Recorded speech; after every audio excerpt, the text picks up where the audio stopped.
So hello everyone. Very good evening to everyone. चलिए एक बार मुझे सभी लोग बताएंगे कि मैं क्या आप सभी लोग मुझे देख पा रहे हो एज वेल एज सुन पा रहे हो। जस्ट टाइप करके बताइए मुझे सब लोग फटाफट। फिर हम आगे कंटिन्यू करते हैं। जैसे कि कल आप लोगों को पता है कि हमने सीखा काफ़ी सारे टर्म के बारे में हमने जाना, राइट। हमने जाना कंप्रेशन क्या होता है, हमने जाना, सॉरी, अलग अलग टर्म जैसे कंप्रेशन क्या होता है, फिर बिट क्या होता है, बिट रेट क्या होता है, ये सारी चीज़ें, राइट। हमने ये सारे टर्म सीखे। आज हम क्या सीखेंगे, एक सेकेंड दो, मैं स्लाइड ओपन कर रहा हूँ, वेट करिए। स्लाइड कहाँ चला गया मेरा।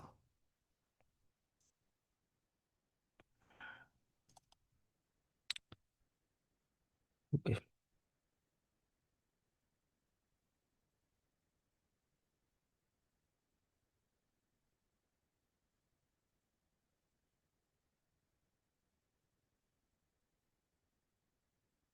Okay, thank you so much. Very good evening everyone. Yes, good evening Shiv ji. Uh, Mohammed ji good evening, Bhavesh Prajapati ji good evening, Bajrang ji good evening, Shiladitya ji good evening. All right.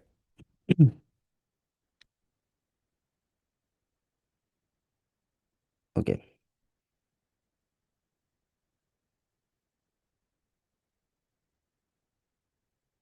एक सेकेंड दो, स्लाइड लोड हो रहा है क्या, काफ़ी सारे स्लाइड हो गए ना, लोड होने में टाइम लेता है थोड़ा।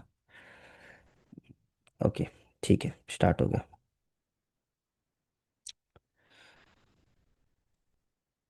सो नेक्स्ट अभी हम जानेंगे एफपीएस के बारे में। एफपीएस क्या होता है।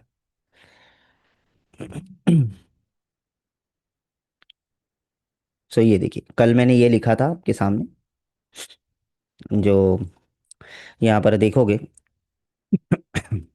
आई होप आज आने से पहले आप लोगों को एक टास्क दिया गया था कि आप लोगों को 40 से लेके 47 तक के ऑल वीडियोस, मॉड्यूल 1 के प्री रिकॉर्डेड वीडियोस आपको देखने, 40 से लेके 47 तक।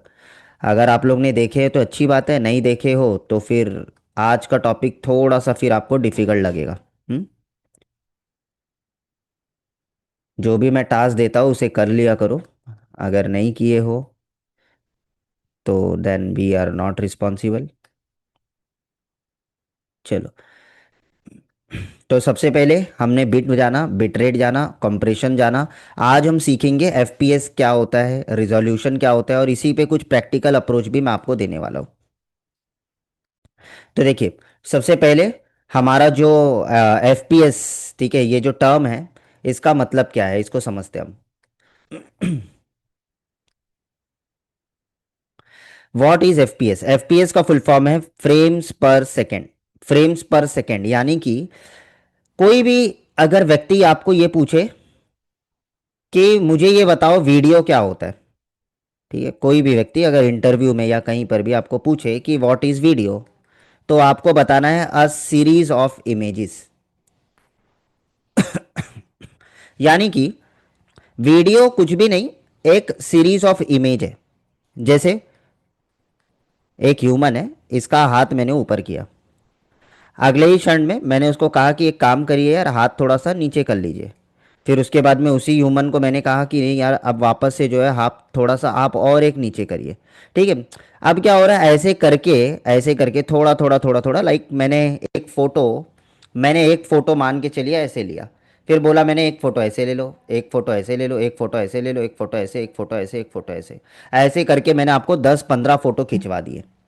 अब इन फोटो को मैं कहूंगा कि अब एक काम करो, फोटो को एक साथ में इन 1 सेकेंड प्ले करो। एक सेकेंड में एक बार में सारे फोटो को प्ले करो। तो आपको ऐसा लगेगा कि मेरा हाथ ऊपर से नीचे की ओर आया है।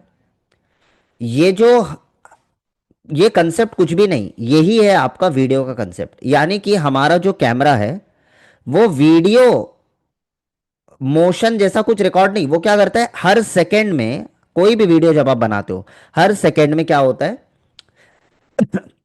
नंबर ऑफ फोटोज खींचे जाते हैं, नंबर ऑफ पिक्स लिए जाते हैं कैमरे के द्वारा। और ये जो फोटोज हैं इनकी एक लिमिट होती है, जैसे कि 15 फोटो, ठीक है, तो उसको दे देते हैं हम 15 एफपीएस का नाम। फिर होता है 20 फोटो, तो 20 एफपीएस का नाम दे देते हैं। ये एफपीएस क्या है, ये समझ लो यूनिट ऑफ मेजर है। यानी कि हम इन फोटो को माप कैसे रहे हैं, यानी कि किस तरीके से हम मेजर कर रहे हैं, तो हम मेजर कर रहे हैं एफपीएस में, यानी कि फ्रेम पर सेकेंड।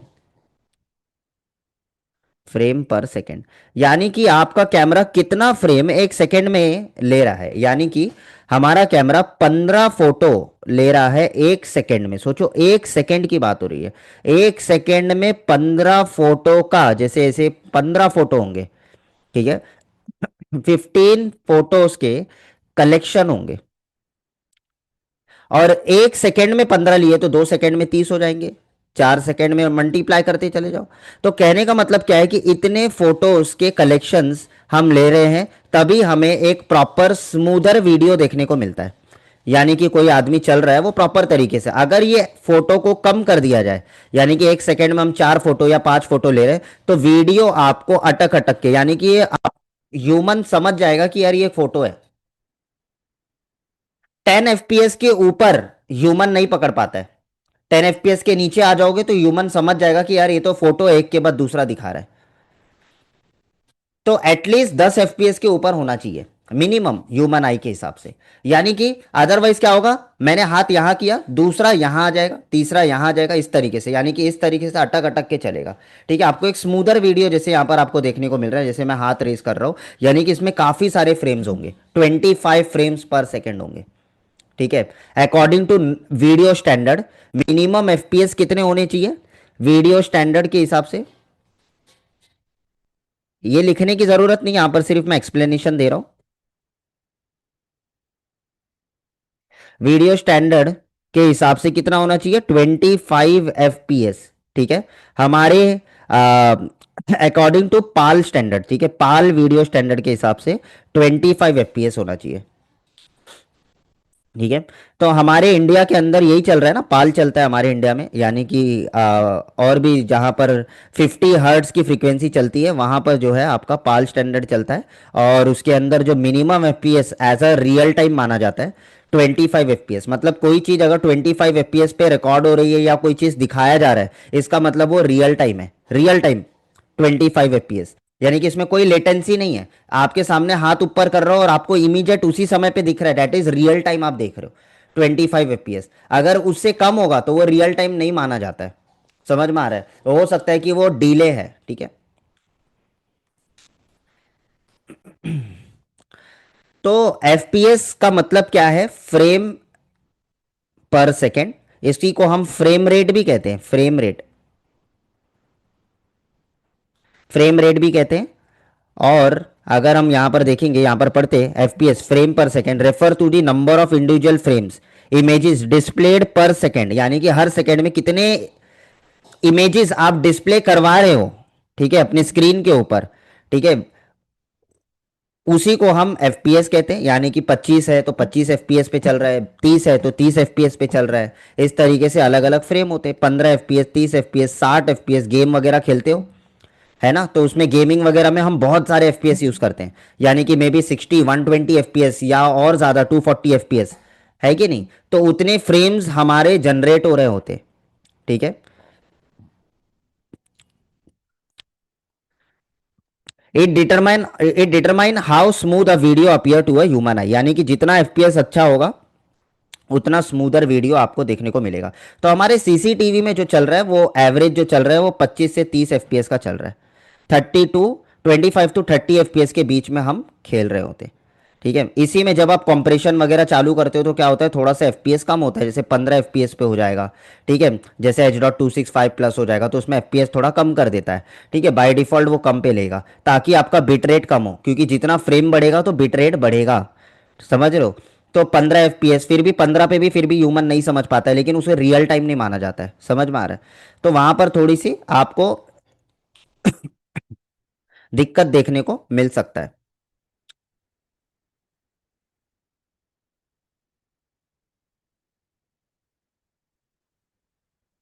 देखो पहला पॉइंट वही लिखा हुआ है, a video is essentially a sequence of still image played by rapidly, यानी कि कांस्टेंट एक एक फोटो खींचा गया और उसको एक बार में प्ले करोगे तो आपको ऐसा लगेगा ये मोशन है। समझ में आ रहा है? The more frame per second the smoother the motion appear. जितना हमारे पास फ्रेम्स होंगे उतना स्मूदर वीडियो हमको देखने को मिलेगा। ठीक है। FPS is crucial in application like, मतलब ये आप सीसीटीवी में, गेमिंग में, मूवी में, लाइव स्ट्रीमिंग, जैसे अभी लाइव स्ट्रीमिंग हो रहा है तो इनमें बहुत इंपॉर्टेंट होता है एफपीएस का रोल, सबसे इंपॉर्टेंट होता है। समझ रहे हो? कोई भी वीडियो की बात आती है तो उसमें एफपीएस तो डेफिनेटली इंपॉर्टेंट है आपके लिए। ठीक है, तो ये टर्म अगर समझना चाहते हो तो यहाँ पर एक वीडियो प्ले करता हूँ, आप समझोगे। देखो हम लोग पहले स्कूल के अंदर करते थे, इनको हम फ्लिप बुक कहते थे। फ्लिप बुक, फ्लिप बुक का मतलब क्या होता है कि हर पेज पे एक एक फोटो बना दो। आज भी आप स्टेशनरी वगैरह में जाओगे ना, इस तरीके के फ्लिप बुक बने बनाए मिल जाएंगे आपको। ये देखो, ऐसे एक ह्यूमन बनाया रहा है, ह्यूमन, उसके हाथ देखो एक एक ऊपर कर रहा है, धीरे धीरे और ऊपर कर रहा है, धीरे धीरे देखो, ये इस तरीके से। और जब प्ले कर रहे हैं तो देखो हाथ ऊपर नीचे हो रहा है, यू कैन सी। ये देखो हाथ ऊपर नीचे, ये देखो यहाँ पर कुछ और बना के रखा है, तो ये आदमी चलता हुआ आपको दिख रहा है। तो हर पेज के ऊपर क्या किया है उसने, जो ड्रॉ किया है वो इंसान को थोड़ा आगे आगे ड्रॉ किया है। ऐसे हमने स्कूल में भी बनाया बहुत बार। समझ रहे हो? तो ये this is the very good example of FPS. देख रहे हो? तो जितना अच्छा फ्रेम आप बनाओगे, जितने ज्यादा फ्रेम्स होंगे उतना ज्यादा आप मोशन दिखा पाओगे। ये देखो, है ना? तो इस तरीके से।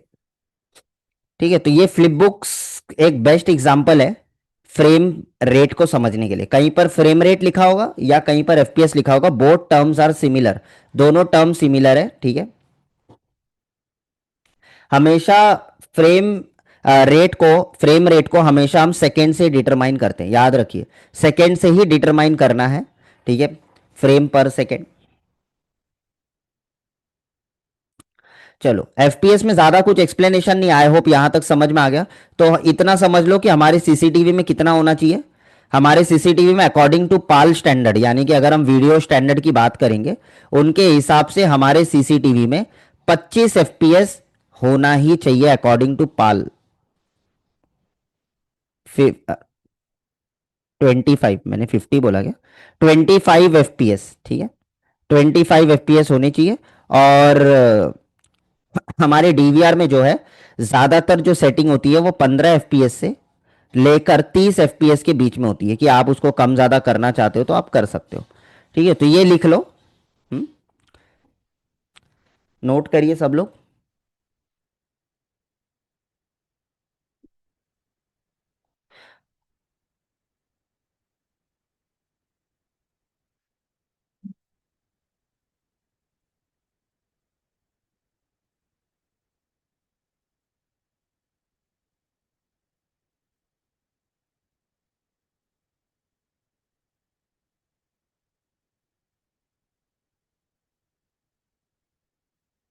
ये पूरा लिखना है यहां से यहां तक, ये ग्रीन वाला नहीं लिखोगे चलेगा।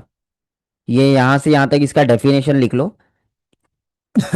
Refer to the individual frame. Frame का मतलब ही होता है आपके इमेजेस डिस्प्लेड पर सेकेंड, एक सेकेंड में डिस्प्ले किए जा रहे इन अ वीडियो और कैप्चर्ड बाय कैमरा। यानी कि किसी वीडियो में भी हो सकता है, कोई वीडियो मैं आपको दिखा रहा हूँ तो उसमें भी कुछ एफपीएस होगा। तो किसी भी वीडियो के अगर प्रॉपर्टी पे जाके देखोगे तो प्रॉपर्टी पे लिखा रहेगा कितने एफपीएस पे ये शूट हुआ है या कितने एफपीएस पे ये बनाया गया है। ठीक है, वो लिखा होगा उसमें। It determine how smooth a video appear to a human eye. ये इसका डेफिनेशन है। तो ये पूरे जितने भी टर्म मैंने आपको बताया ना, FPS is very basic and very easy to understand. ठीक है, इसमें कोई डिफिकल्टीज नहीं है, बहुत इजी है इसको समझना।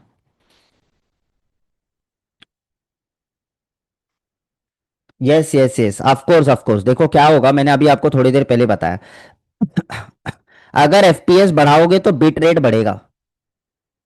ठीक है, अगर एफपीएस इंक्रीज करोगे ना फ्रेम पर सेकंड, तो बिट रेट भी उसी के साथ में इंक्रीज होगा। अगर एफपीएस कम होगा तो बिट रेट भी कम होगा। ये तो जाहिर सी बात है। किसी भी चीज को बढ़ाओगे, ना ना कि एफपीएस, बाकी रिजोल्यूशन बढ़ाओगे, कोई भी चीज बढ़ाओगे तो अगेन बिट रेट पर इफेक्ट पड़ेगा ही पड़ेगा। एफपीएस भी, रिजोल्यूशन भी, ये सब इम्पैक्ट करते हैं हमारे बिट रेट पर। सारा चीज बिट रेट से ही बन रहा है ना, उसी को मल्टीप्लाई करते हैं।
तो कोई अगर आपको ये पूछे वीडियो क्या होता है तो क्या बोलोगे? What is video? क्या बोलोगे? Video is nothing but it's a series of images. ठीक है। वीडियो कुछ भी नहीं है, बहुत सारे इमेजेस का कलेक्शन है। समझ रहे हो? It is a series of images.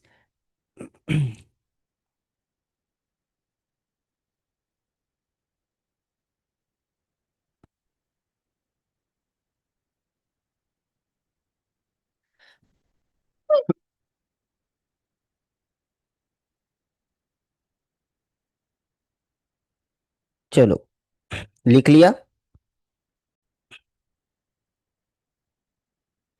ये भी लिख लिया सबने? डन। ओके। अब आते हैं हम एक सबसे important term, that is our resolution. यानी कि रिजोल्यूशन क्या होता है इसको समझेंगे। तो हमने समझा एफपीएस क्या होता है, ये भी हम समझ गए।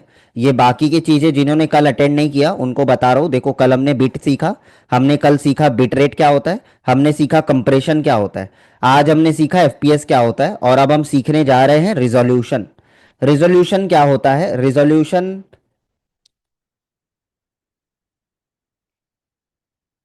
Resolution is nothing but it's a picture quality. Picture quality कितना बेहतर आपको इमेज दिख रहा है वो डिटरमाइन होता है आपके रिजोल्यूशन पे।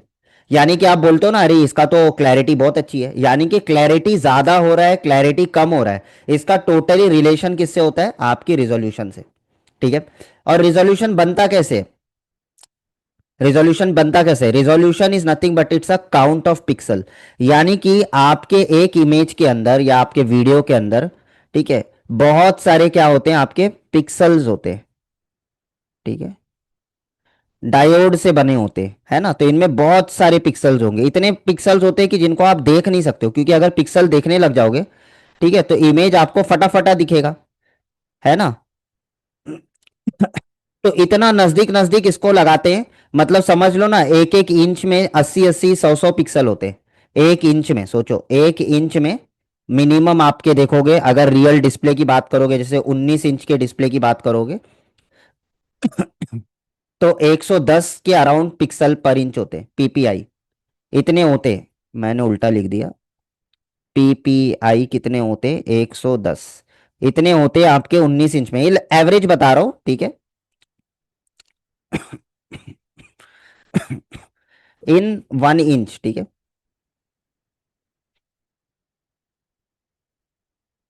इन 1 इंच, 19 इंच के डिस्प्ले पे। और यही अगर आप देखोगे, यानी कि टीवी वगैरह में जो है ना, टीवी में बात कर रहे हैं हम, टीवी के जो डिस्प्लेस होते हैं उसमें 80 से लेकर 100 के बीच में, या उससे थोड़ा 10 20 पिक्सल ज्यादा होते हैं। ठीक है, यानी कि 120 लिख देता हूं तो ज्यादा बेटर रहेगा। 120 इसके अराउंड में आपके पाए जाएंगे। इसी तरीके से अगर हम मोबाइल की बात करेंगे, ठीक है, तो अगर आप मोबाइल लोगे तो उसमें कम से कम 300 350 पिक्सल्स नियर अबाउट अप्रोक्सीमेटली होते हैं। ठीक है। 350 पीपीआई के अराउंड होते हैं मोबाइल में। ये ध्यान में रखो। 300 टू 350, ये हम पकड़ लेते हैं हमारे मोबाइल के अंदर। ठीक है। तो ये साइज के ऊपर डिपेंड करता है, हाँ, साइज के ऊपर PPI according to 7 inch, 7 inch के हिसाब से मैं आपको बता रहा हूँ। ठीक है। तो मोबाइल में अगर देखोगे, मोबाइल डिस्प्ले ज़्यादातर 7 साढ़े 7 इंच का कुछ होता है, तो उसमें 350 के अराउंड आपको एक अप्रोक्सीमेटली पिक्सल पर इंच आएगा। यानी कि सोचो, 1 इंच में इतने पिक्सल बिठाए जाते हैं, है ना? तो इतने डॉट से बना होता है हमारा एक डिस्प्ले, हमारा एक इमेज कितने डॉट से बना होता है ना? यही डॉट से जो लाइट्स क्या करते हैं? एमिट करते हैं, है ना? आपके स्क्रीन के अंदर डॉट्स क्या होते हैं? लाइट।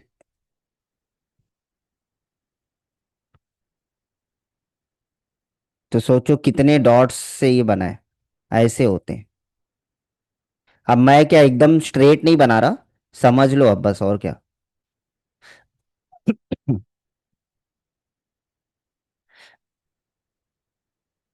ये जो एक डॉट होता है ना, इस एक डॉट को हम कहते हैं पिक्सल। एक डॉट पिक्सल होता है, यानी कि कहीं पर आप जब ऐसे देखते हो ना, चेक्स की तरह नजर आता है। कभी आपने फटे हुए इमेज या कभी इमेज को ओवर जूम करते हो, तब आपको पीपीआई कम होता हुआ दिखेगा।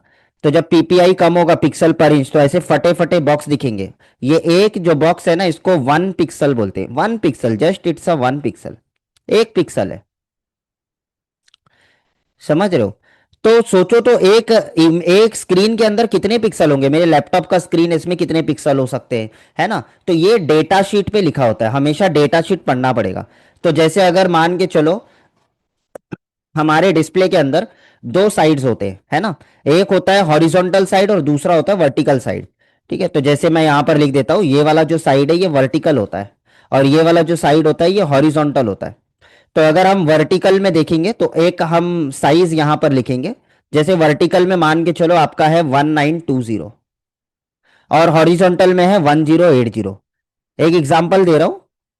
ठीक है, इतने पिक्सल्स क्या है हमारे, वर्टिकली अरेंज किया है। मतलब देखो, अगर मैं आपको सिंपल कहूं, सिंपल से समझाता हूं, देखो, 1 2 3 4 5, 5 लाइन ऐसे ड्रॉ किए, 1 2 3 4 5 लाइन ऐसे ड्रॉ किए, और इसको कवर कर देता हूं मैं। हम्म, 1 2 3 4 5 6, 1 2 3 4 5 6, यानी कि 6 × 6, यानी कि इनमें टोटल कितने स्क्वायर होंगे इन पूरे बॉक्स में। अगर मैं पूछूं आपको कि इन पूरे बॉक्स के अंदर कितने स्क्वायर हैं, तो इसका फॉर्मूला आप यही लगाओगे कि यार एक बार ऐसे गिन लो, एक बार ऐसे गिन लो, और हमको पता चल जाएगा 6 × 6। तो कितने होंगे, बताओ। लिखना है सबको। अगर ऊपर के साइड पे 6 है, नीचे के टाइम साइड पे 6 है, तो कितने होंगे? हॉरिजॉन्टल और वर्टिकल को कैलकुलेट करना है। यस। लेकिन आप लोग लिखते तो हो, लेकिन मुझे नोटिफिकेशन आना अभी बंद हो गया, पता नहीं क्यों। जूम का कुछ लगता है अपडेट आया, मेरे को अपडेट करना पड़ेगा जूम। ओके। 36 पिक्सल, यानी कि टोटल 36 पिक्सल्स हैं इनके अंदर। और यही आपको बड़े स्तर पे कैलकुलेट करना पड़ जाए तो कैलसी उठाना पड़ेगा, है कि नहीं? क्योंकि एक बाजू कितना है 1920, और दूसरे बाजू कितना है 1080। तो ये डेटा शीट पे लिखा होता है। कहाँ लिखा होता है? Data sheet. डेटा शीट पढ़ोगे, उसमें आपको लिखा होगा कि कितना रिजोल्यूशन का डिस्प्ले है आपका, कितने रिजोल्यूशन का कैमरा है आपका, तो उसमें उतना उतना बड़ा इमेज सेंसर होगा, उसके अंदर उतने पिक्सल्स होंगे, है ना? तो 1920 को मल्टीप्लाई करूंगा 1080 से। ठीक है, तो इसका आंसर कितना आएगा, अब वो निकालना पड़ेगा। ठीक है,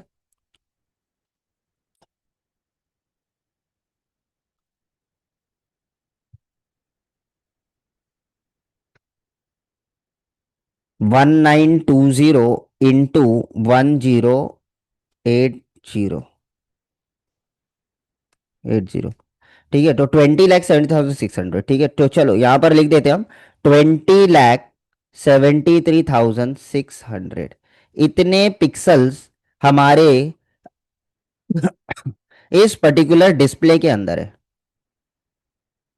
इस स्क्रीन के अंदर, इस डिस्प्ले के अंदर इतने पिक्सल है, यानी कि 20 लाख पिक्सल्स से बना हुआ है। समझ रहे हो? 20 लाख, मतलब बहुत होता है, इसको आप गिन भी नहीं सकते हो। 20 लाख पिक्सल से बना है, मतलब ये इसकी अपनी एक डायगोनली अगर आप देखोगे तो इसकी एक साइज होगी, जैसे 7 इंच का होगा, या हो सकता है कि ये डिस्प्ले आपका बड़ा होगा तो 22 इंच का होगा या 19 इंच का होगा, तो इसकी डायगोनली एक साइज होगी। यानी कि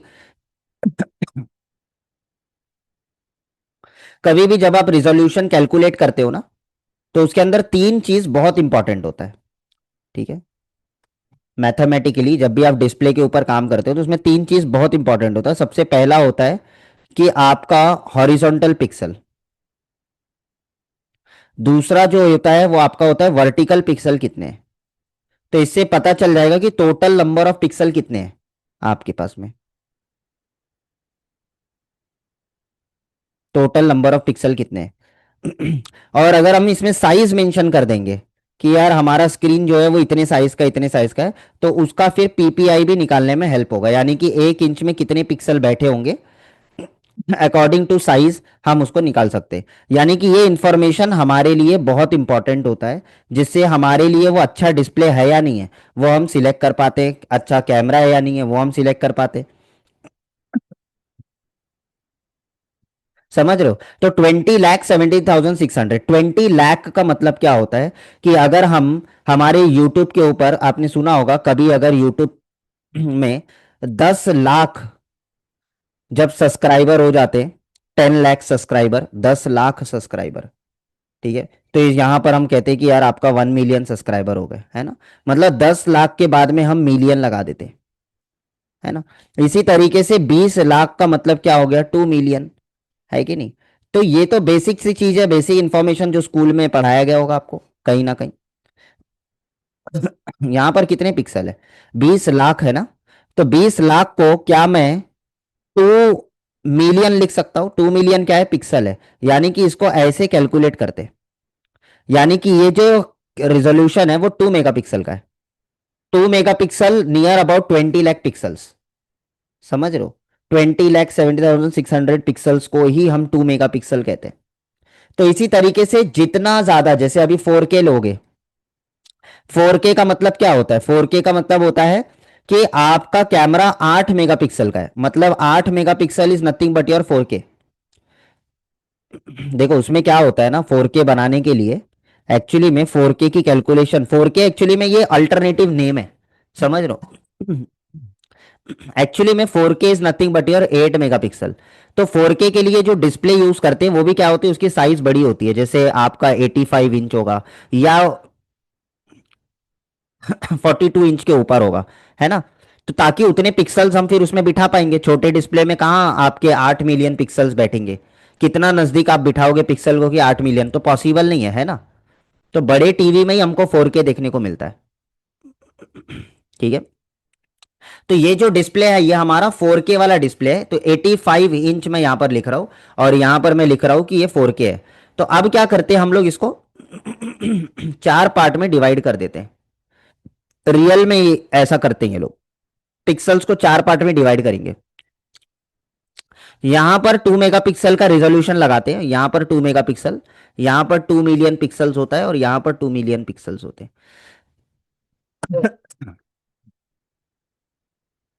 अब 2 मिलियन पिक्सल्स का रिजोल्यूशन क्या है, 1920 इंटू 1080। यहां पर भी 1920 इंटू 1080, 1920 इंटू 1080, 1920 इंटू 1080, इस तरीके से इसका कैलकुलेशन होता है, समझ रहे हो। अब ये 1080 जो होता है, आपने कभी मूवी वगैरह डाउनलोड किया होगा तो उसमें लिखा होगा ना 720p, 1080p। यानी कि ये क्या है, ये सब रिजोल्यूशन से ही हम डिनोट करते हैं कि उसकी क्लैरिटी कितनी हो सकती है ना। तो ये क्या है, ऑल्टरनेटिव नेम बना बना के हम चला रहे हैं, लेकिन जिनको नहीं समझ में आता है तो वो लोग बोलते हैं कि 1 मेगापिक्सल, वन यानी कि 720p near about 1 megapixel, 1080p ये जो रिजोल्यूशन यूज होता है 2 मेगापिक्सल के अंदर यूज होता है ना। तो 2 MP बोलो या 1080p बोलो, बात तो एक ही है।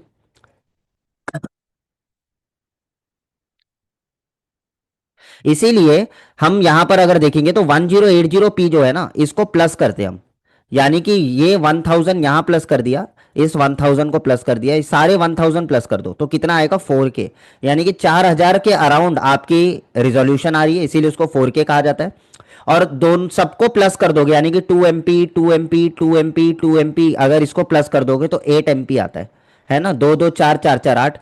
यानी कि आप या तो 4K लिखो, या तो फिर यहां पर आप 8 MP लिखो, बात तो एक ही है, समझ में आ रहा है। तो इस तरीके से जो है ना हमारे मैथमेटिकली कैलकुलेट करके बनाए जाते हैं, यानी कि जब 8 MP को आप रियल में कैलकुलेट करोगे तो वो 80 लाख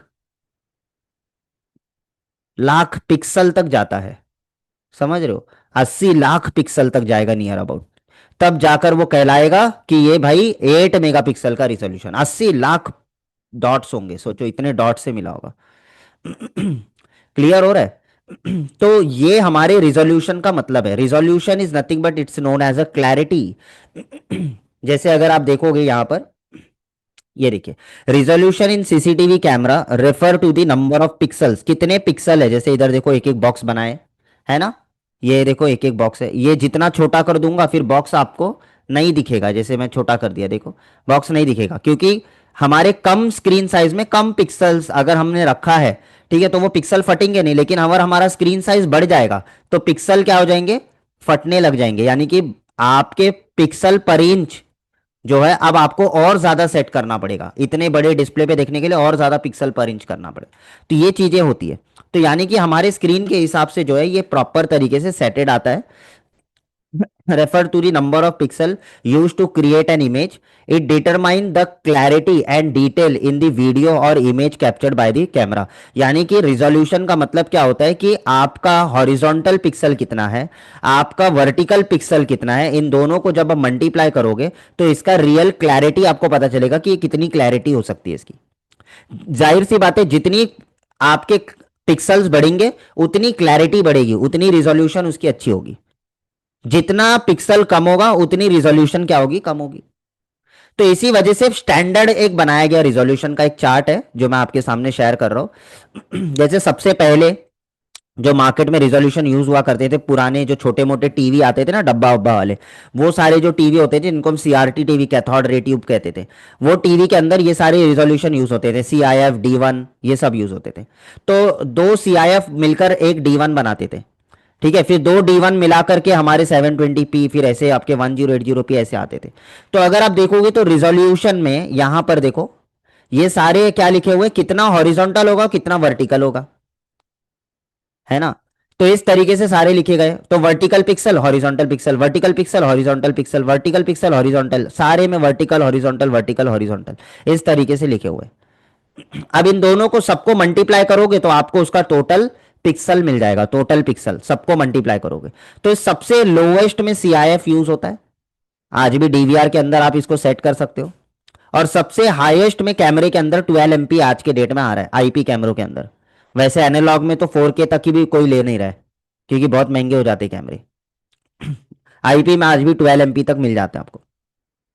तो हर एक का यहां पर दिया हुआ है, ये एक स्टैंडर्ड रिजोल्यूशन है, इसमें कम भी किया जा सकता है। तो अदर अदर कंपनी क्या करती है, इनको कम करती है, समझ में आ रहा है, और कहेंगे कि यार ये 2 मेगापिक्सल है, लेकिन एक्चुअली में 2 नहीं होता है, क्योंकि वो चार्ट में देखना है कि चार्ट में स्टैंडर्डाइजेशन क्या है 2 मेगापिक्सल के लिए, तो वो है 1920 × 1080, ये हमारा 2 मेगापिक्सल रियल कहलाता है, रियल 2 मेगापिक्सल। समझ में आ रहा है। अगर मैं कुछ पिक्सल्स कम कर दूंगा तब भी वो 2 रहेगा ना, जैसे 20,70,600 हमारा वैल्यू आया था, 20,70,600 यही वैल्यू आई थी।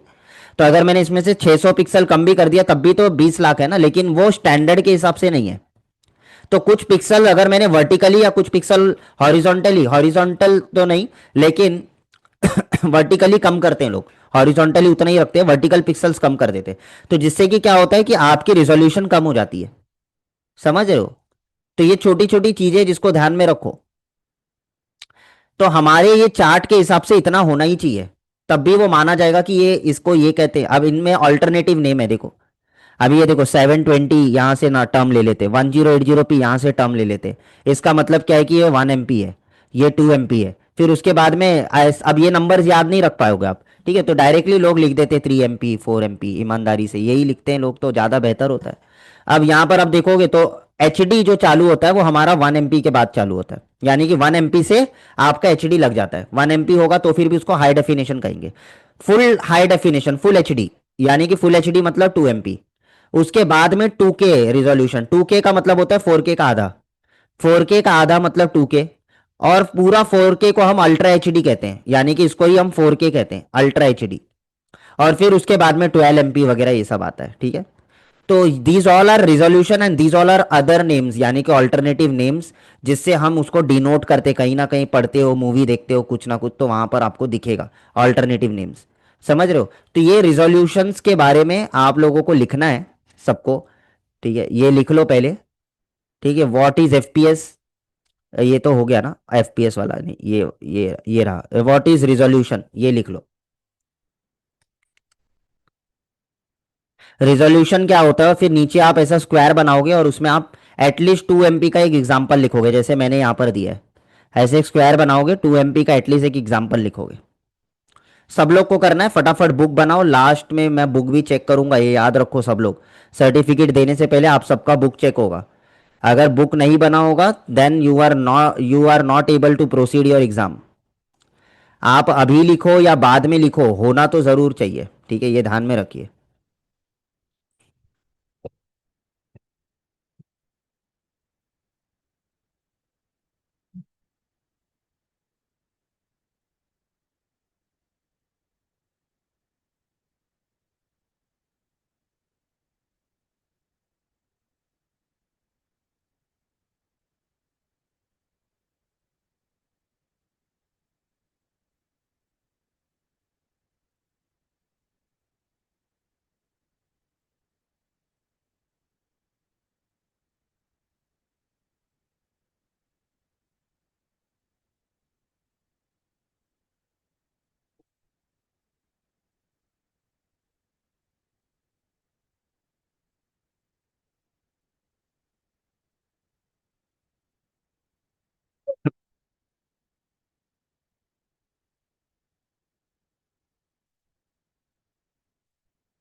Done done done. तो डन होने के बाद में ये लिखो।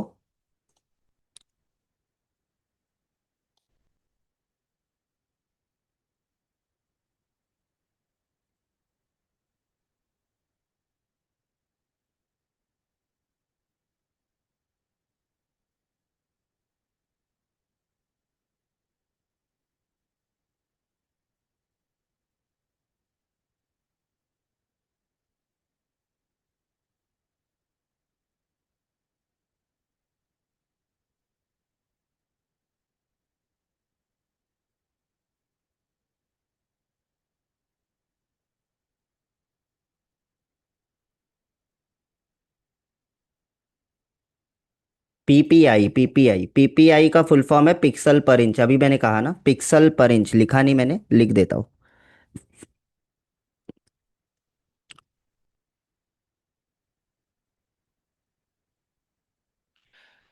पिक्सल पर इंच, एक इंच में कितने पिक्सल हैं, उसमें आपको ज़्यादा डिटेल जाने की ज़रूरत नहीं है।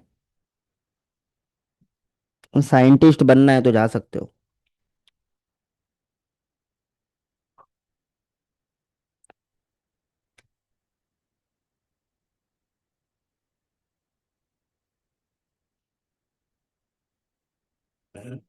पूछ रहे सर पीपीआई, गिरीश जी पूछ रहे हैं पीपीआई कैसे निकालते हैं। पीपीआई के लिए फॉर्मूला है गिरीश जी, सिखा भी दूंगा तो नहीं सीख पाओगे। वैसे भी आपके काम का नहीं है वो, ठीक है, टेंशन मत लो। क्या करोगे पीपीआई निकाल के? डेटा शीट पे लिखे होते हैं, डिस्प्ले खरीदोगे तब।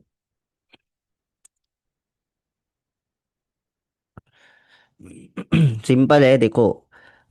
अगर मैं आपको ऊपर ऊपर से बता दूं, रुक जाओ, एक गिरी जी सवाल कर रहे हैं कि पीपीआई कैसे निकालते हैं, इसका फॉर्मूला है देखो, कॉलेज में हमको सिखाया गया था। अ, रुक जाओ यार थोड़ा। हाँ ठीक है, पाइथागोरस थ्योरम। तो यहाँ पर अगर आप देखोगे तो आपके पास में जैसे 2 MP का अगर हम देख रहे हैं रिजोल्यूशन, ठीक है, तो 2 MP में हमारा 1920 होता है, ठीक है। तो 1920 का आपको स्क्वायर निकालना पड़ेगा, ठीक है। उसके बाद में उसको ऐड करना पड़ेगा 1080 के साथ में, ठीक है, तो इनका स्क्वायर आपको निकालना पड़ेगा, ठीक है, समझ रहे हो कहाँ गए? ठीक है। तो ये देखो, ये आपने निकाल दिया, ठीक है, उसके बाद में आपको क्या करना है, अब इसका इसका पूरा सम करने के बाद में, मतलब इसका पूरा कैलकुलेट करने के बाद में तो इसका स्क्वायर रूट निकालना पड़ेगा, ठीक है, ये स्क्वायर रूट निकालना पड़ेगा, और फिर जो आपका साइज ऑफ डिस्प्ले रहेगा उसको डिवाइड कर देना है। ये इसका फॉर्मूला है, साइज ऑफ डिस्प्ले, ठीक है, इसको डिवाइड कर देना, जैसे कि अब आपके पास में मान के चलो 22 इंच का डिस्प्ले है तो 22 से डिवाइड कर देना है ना। तो ये आपको करना पड़ेगा। तो अभी मैं इतना कैलकुलेट करने के लिए कैलसी लेना पड़ेगा मुझे, ठीक है। यानी कि हमें पहले सॉल्व करना पड़ेगा 19, यानी कि हमें स्कूल में सिखाया ना पहले ब्रैकेट को सॉल्व करो, तो पहले ब्रैकेट को सॉल्व करना पड़ेगा, ठीक है। तो जैसे ब्रैकेट को सॉल्व करने के लिए 1920 का स्क्वायर निकालना पड़ेगा यार, कैसे निकालो, रुक जाओ, कैलसी से लेना पड़ेगा। तो ये देखो मेरे पास कैलसी आ गया। पहले तो साइंटिफिक पे कर देते हम, ठीक है। 1920, देखते हैं यार कर पा रहा हूँ कि नहीं। इसका ये कर लेते हैं हम। स्क्वायर निकाल लिए। 36864000, 36864000, 36864000, ठीक है। ये इसका आंसर आ गया। प्लस करना है किससे, 1080 के स्क्वायर से, ठीक है। तो हमें देखना पड़ेगा ना 1080 का क्या है।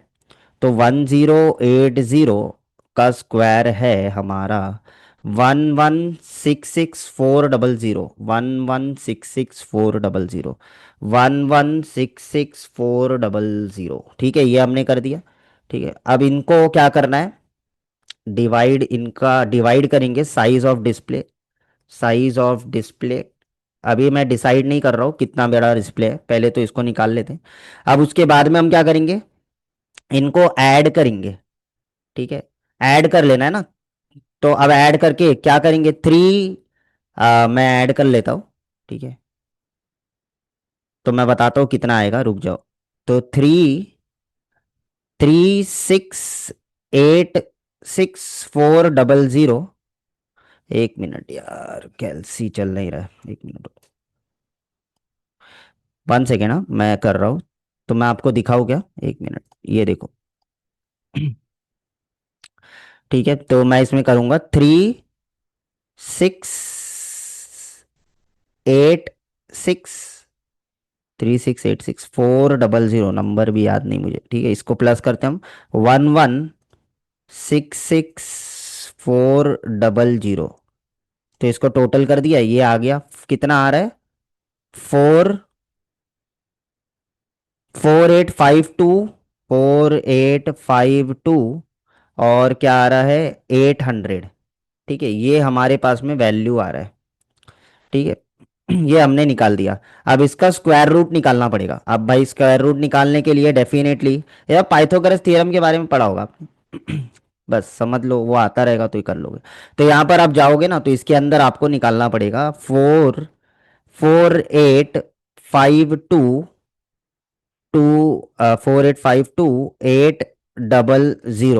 ठीक है। 4852 इसका निकालना है हमें स्क्वायर रूट। ये निकल गया, ठीक है। तो स्क्वायर रूट कितना आ रहा है इसमें, स्क्वायर रूट आ रहा है 2202, क्या भाई, 2202, ठीक है। ये आ रहा है हमारे पास। अब इसको डिवाइड करना है ना, वो तो हमने अभी किया ही नहीं। इसको डिवाइड करना है साइज ऑफ डिस्प्ले के साथ, ठीक है। तो हम दूसरे पेज पे करेंगे, 2202 divided by size of display.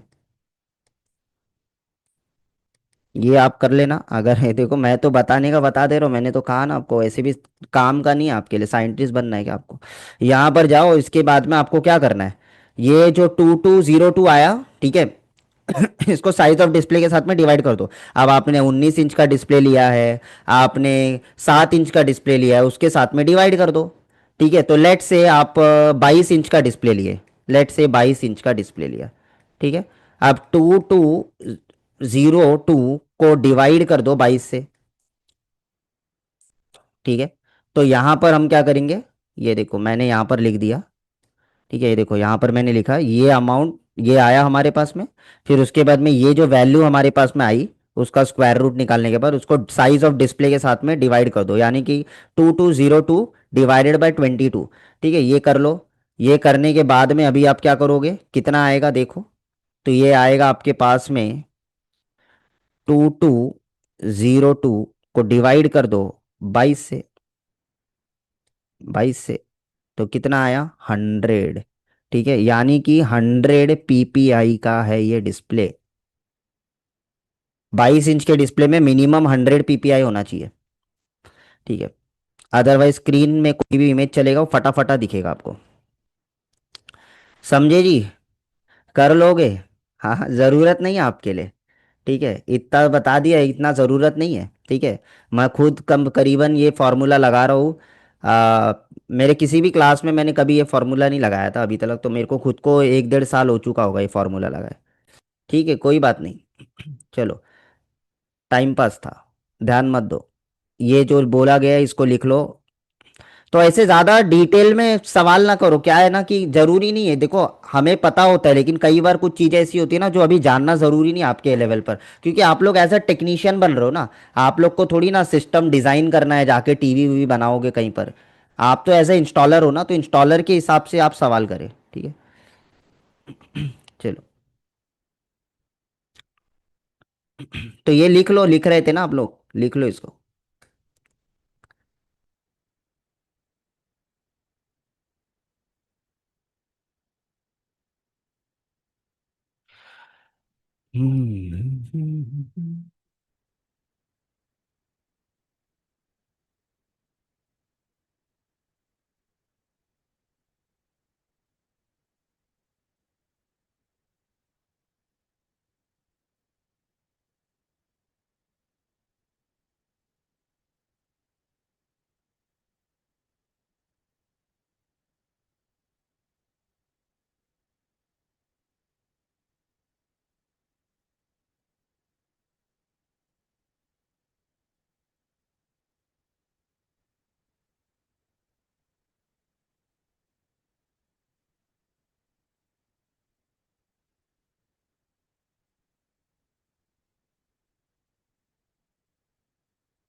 Next slide पे ये लिखा हुआ है, लिख लीजिए।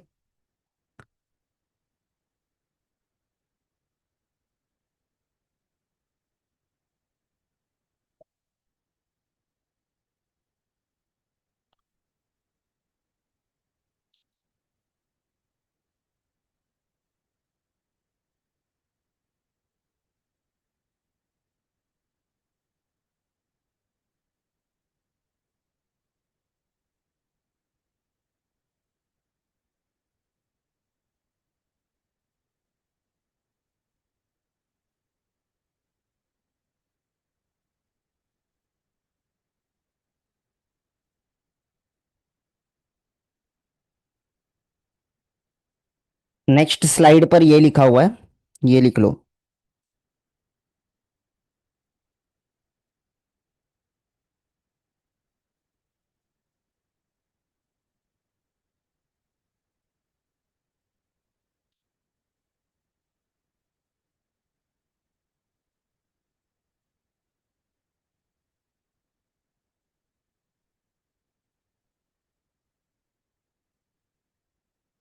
चलो,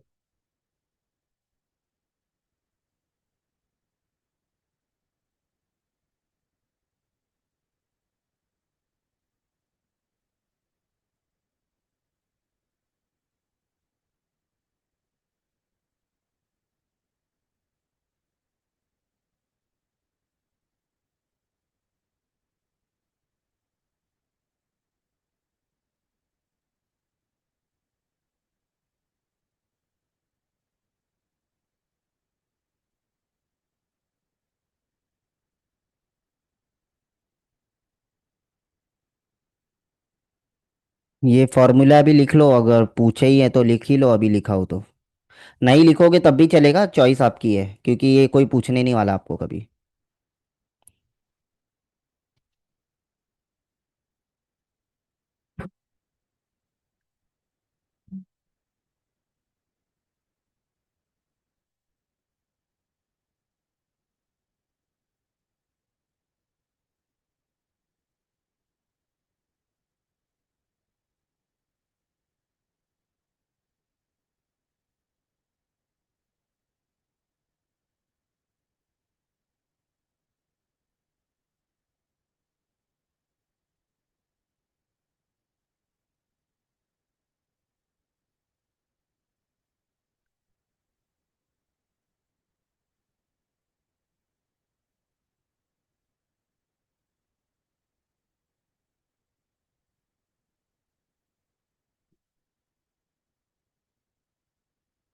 सिंपली ये खाली लिख लो बस इतना। ये पीपीआई का फॉर्मूला है निकालने के लिए, ठीक है, इतना लिख लोगे तब भी चलेगा, बाकी कैलकुलेशन नहीं लिखोगे चलेगा, क्योंकि ये बाद में तो आप खुद ही कैलकुलेट कर सकते हो ना इसको, कैलसी पे रख के। चलो, आई होप यहां तक समझ में आ गया सबको। नेक्स्ट देखते हैं अभी हम। ये चार्ट जो है ये आपको लिख कर लेना है, अभी जो चार्ट मैं शेयर करने वाला हूँ this is the most important, और इंटरव्यू में जाते समय पे ये सब याद करके जाना, यहां से लेकर ये सारे रिजोल्यूशन याद कर लेना, ठीक है। कई बार पूछते हैं कि 1080p में हॉरिजॉन्टल और वर्टिकल रिजोल्यूशन कितने होते, तो आपको बताने आना चाहिए इतने होते, 1 MP में कितने होते, तो ये सब फेमस है, ठीक है, 1 MP 2 MP 4K, ये सब फेमस है, तो ये तीन चार चीज का याद कर लेना, 1 MP का, 2 MP का और 4K का, ये ज़्यादातर लोग पूछते हैं, इनफैक्ट 5 MP का भी कई बार पूछ लेते हैं, तो एक बार सब याद कर लोगे एक टेबल की तरह तब भी चलेगा। तो ये पूरा चार्ट बना लो अच्छे से।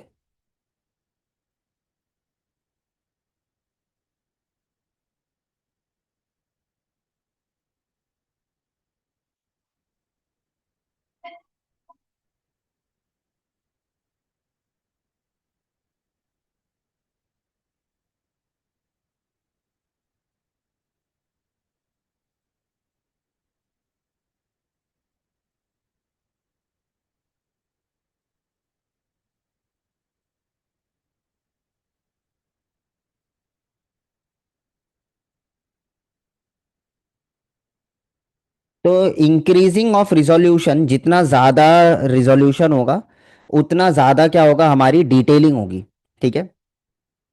तो नॉर्मली कहीं पर भी जब आप काम कर रहे हो तो वहां पर हम जैसे छोटा मोटा प्रोजेक्ट करते हैं, जैसे घर में कोई कैमरा लगाना है या कोई पर छोटा मोटा कोई शॉप है वहां पर कैमरा लगाना है, छोटे मोटे जगहों पर हम तो स्टार्टिंग कर रहे हैं आज के हिसाब से 2 MP से। कोई लेकिन कहता है कि नहीं हमारा हॉस्पिटल है, हमारा बड़ा क्लिनिक है, तो वहां पर हम आज के डेट में 5 MP दे रहे हैं। कोई पेट्रोल पंप है, नियर अबाउट 5 MP, कोई एआई का फीचर मांग रहा है, फेस डिटेक्शन, तो हमेशा 5 MP से हम शुरू करते हैं। और फिर कोई अगर कहता है कि नहीं हमें 5 MP से भी अच्छा चाहिए, इसमें हम सेटिस्फाइड नहीं है, then you can go with 4K। 4K से ज्यादा रिजोल्यूशन अभी इंडस्ट्री के अंदर बहुत कम लोग यूज कर रहे हैं, ठीक है। नॉर्मली 5 MP 6 MP यही सब ज्यादा चल रहा है, 2 के बाद ज्यादा 5 MP चल रहा है, फिर 4K तो बहुत कम लोग ले पाते हैं क्योंकि बजट बहुत हाई हो जाता है।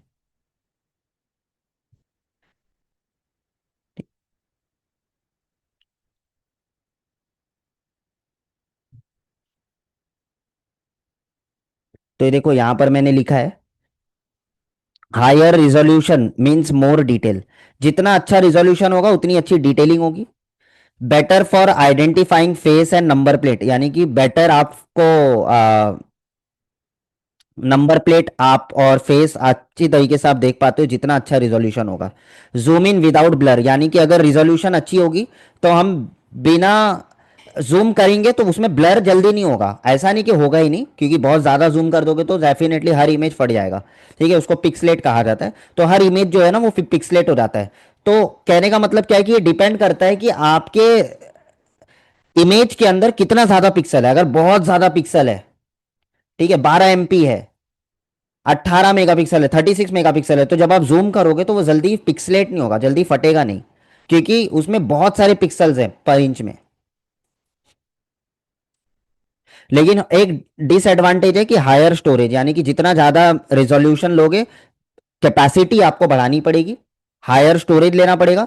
मोर bandwidth required for IP camera, यानी कि आईपी कैमरा चलाने के लिए आपको बैंडविथ भी ज्यादा लगेगी, राइट। उनके जो इक्विपमेंट आप यूज करोगे, उनके स्विचेस यूज करोगे, एनवीआर यूज करोगे, वो भी सब हायर सीरीज के यूज करने पड़ेंगे, ठीक है। हायर कॉस्ट, यानी कि कॉस्ट भी बढ़ेगा, रिजोल्यूशन डेफिनेटली रिजोल्यूशन बढ़ाओगे, 2 MP का जो कॉस्ट रहेगा वो 5 MP का नहीं है, सीधा डबल हो जाएगा कॉस्ट।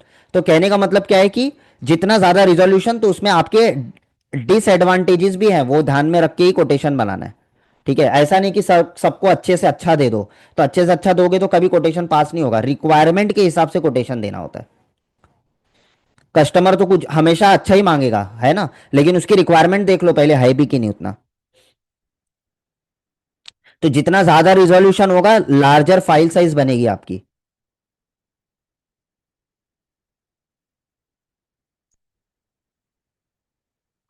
अब एक चीज आपको यहां पर समझाना चाहता हूं, जो बहुत इंपॉर्टेंट है समझना। मुझे लोग सवाल करेंगे आज की क्लास में, कुछ लोग पूछेंगे, उससे अच्छा पहले मैं ही समझा देता हूं आपको। देखो, होता क्या है नॉर्मली, जब आप कोई डीवीआर ले रहे हो, जब आप कोई भी एनवीआर ले रहे हो, ठीक है, जनरली आप हमेशा देख कर लो कि उसकी रिजोल्यूशन सपोर्टिंग क्या है।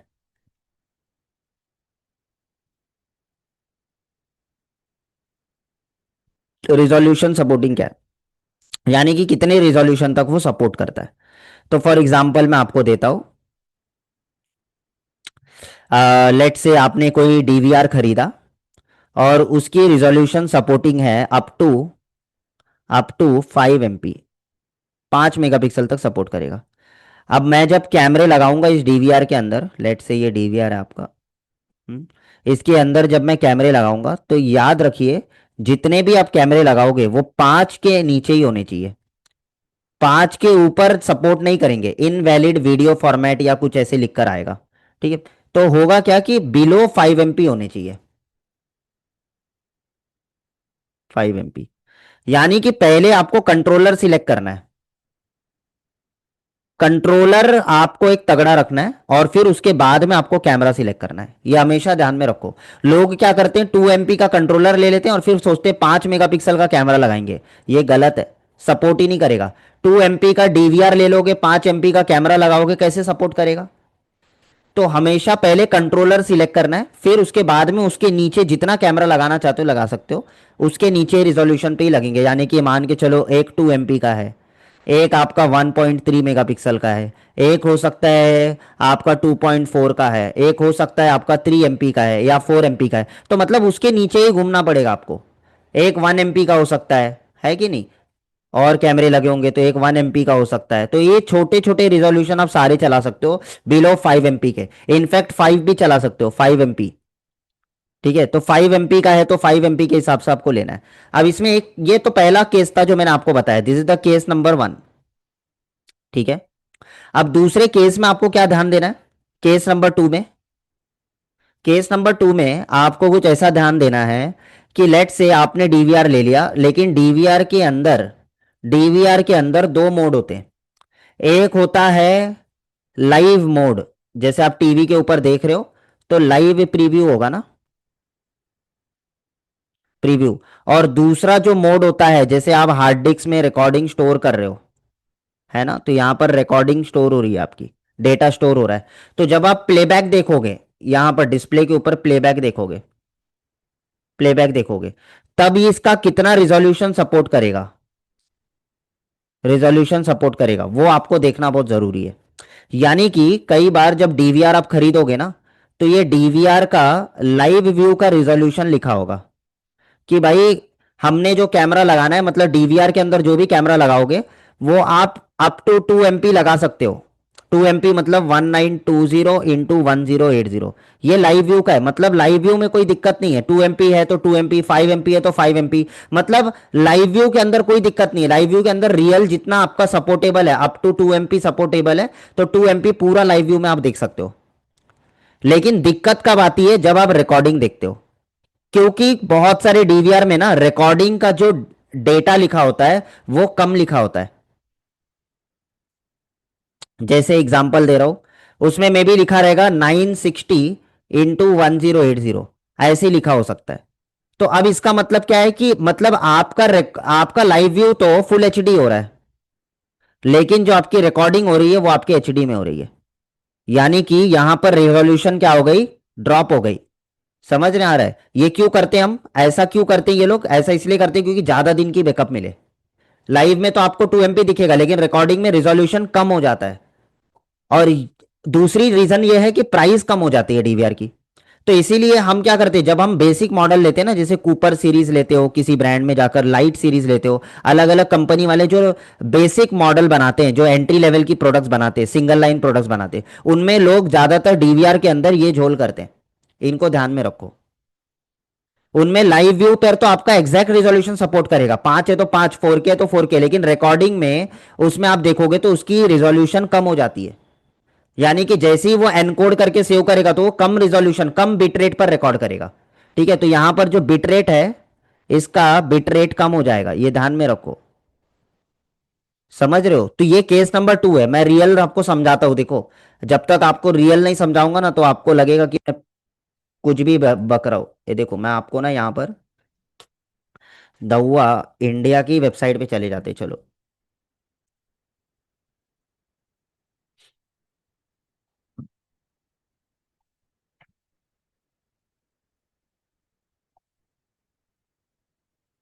लोग कहाँ फंसते हैं वही बता रहा हूँ मैं आपको, देखो कि लोग कहाँ फंसते हैं।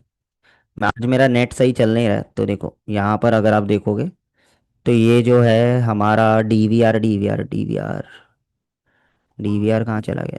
ये है H D C V I recorder. यहाँ पर जाओ, इसके अंदर कूपर सीरीज ले लेते हैं हम, ठीक है। कूपर सीरीज, कूपर आई लिया हो इंटेलिजेंट सीरीज, ठीक है। तो यहाँ पर हम जाते हैं, इसके अंदर हम 4 चैनल का ही लेते हैं, 4 चैनल का एग्जांपल ले रहा हूँ, ठीक है। अब इसके अंदर अगर आप देखोगे तो इसमें क्या लिखा हुआ है, ये देखो यहाँ पर स्पेसिफिकेशन पे ध्यान देना। ये video audio and SMD feature को यूज करने के लिए आप जो है एच डी सीवीआई, मतलब अगर आप इनके एनालॉग कैमरा यूज करोगे तो अप टू 1080p तक आपको मिलेगा, और उसके नीचे वाले तो सारे सपोर्ट करेंगे, कोई दिक्कत नहीं है। अलग अलग टेक्नोलॉजी वाले कैमरे यूज करूंगा तो उसमें भी सेम है, मतलब लाइव में कोई दिक्कत नहीं है। लेकिन जब आप रिकॉर्डिंग करोगे तो रिकॉर्डिंग में रिजोल्यूशन जो लिखा हुआ है वो कितना लिखा हुआ है, 1080n लिखा हुआ है। ये देखो, यहां पर ही आपको एक बड़ा सा जो है लूप दिखेगा, जो लोग नहीं पढ़ पाते। एन का मतलब क्या होता है, एन का कई बार एल लिखा होगा, एल मतलब लाइट वर्जन हो गया। एन का मतलब होता है नेटिव रिजोल्यूशन। नेटिव का मतलब क्या होता है, देखो, समझो। नेटिव रिजोल्यूशन मतलब आप कस्टमर को 2 MP लगा के दे रहे हो, लेकिन हमें तो कस्टमर एक्चुअली में हमेशा रिकॉर्डिंग में ही तो देखेगा ना, चोरी होने के बाद, की लाइव में देखेगा। चोरी होने के बाद रिकॉर्डिंग, मतलब हम क्या कर रहे हैं, हम उसको रिकॉर्डिंग जो दे रहे हैं वो नेटिव में दे रहे हैं, 1080n में दे रहे हैं। इसका मतलब क्या है कि इसका फॉर्मूला है कि फॉर एग्जाम्पल 1920 इंटू 1080 बराबर, इसमें हम 1920 को डिवाइड बाय 2 करते हैं, ठीक है। तो ये कितना आ जाता है, ये आ जाता है, नेटिव का मतलब होता है हाफ हो जाता है रिजोल्यूशन, यानी कि हमारा कैमरा 2 MP का है, लेकिन हम रिकॉर्डिंग 1 के अराउंड कर रहे हैं, 1 MP के अराउंड रिकॉर्डिंग कर रहे हैं, यानी कि यहां पर रिजोल्यूशन कम हो जाती है हमारी। तो जैसे ही रिजोल्यूशन कम हुआ, बिटरेट कम हुआ, बिटरेट कम होगा, ज्यादा दिन की रिकॉर्डिंग मिलेगी, डीवीआर का कॉस्ट भी कम होगा, है ना। तो 2-2.5 हज़ार से आपको डीवीआर मिल जाएगा ही। तो अगर आप देखोगे इसमें, तो इसमें रिकॉर्डिंग करते समय पे आपका 1920 अगर डिवाइड बाय 2 करोगे तो 960 इंटू 1080, तो ये 1.3 MP के अराउंड आएगा, मतलब हम 1.3 MP के अराउंड हम क्या कर रहे हैं, रिकॉर्डिंग करवा रहे हैं। ये है रियल खेल जो आपको समझना है। तो नेटिव यानी कि लाइट रिजोल्यूशंस और नेटिव रिजोल्यूशन में ये प्रॉब्लम होते हैं, आप देखते रहोगे ना, इको सीरीज के आ जाते हैं, फिर अलग अलग सीरीज बनाते हैं, ये सब लोग यही सब झोल करते हैं, है ना। तो यहां पर अगर आप देखोगे तो ये सब चीजों का ध्यान में रखो, ये देखो, ऑल चैनल 1080n, एन मतलब लिखते हैं, ऐसा नहीं कि ये गलत लिख रहे हैं, लेकिन लोगों को समझ में नहीं आता है, फिर खरीदने के बाद पता चलता है कि अरे यार लाइव में तो अच्छा दिखता है, रिकॉर्डिंग में क्यों हमें अच्छा नहीं दिखता है। ये इस वजह से होता है क्योंकि आपने राइट डीवीआर सिलेक्ट नहीं किया। अगर मुझे मान के चलो उसको पूरा 2 MP का रियल फील देना है, तो उसके लिए मैं ये डीवीआर थोड़ी ना लूंगा, मैं जाऊंगा दूसरी सीरीज में, मैं जाऊंगा लाइट सीरीज में, मैं कूपर में नहीं जाऊंगा। अब मैं थोड़ा सा हायर सीरीज का डीवीआर दूंगा उसको। देखो मैं आपको समझाता हूँ, बैक जा रहा हूँ, बहुत पीछे आ गया।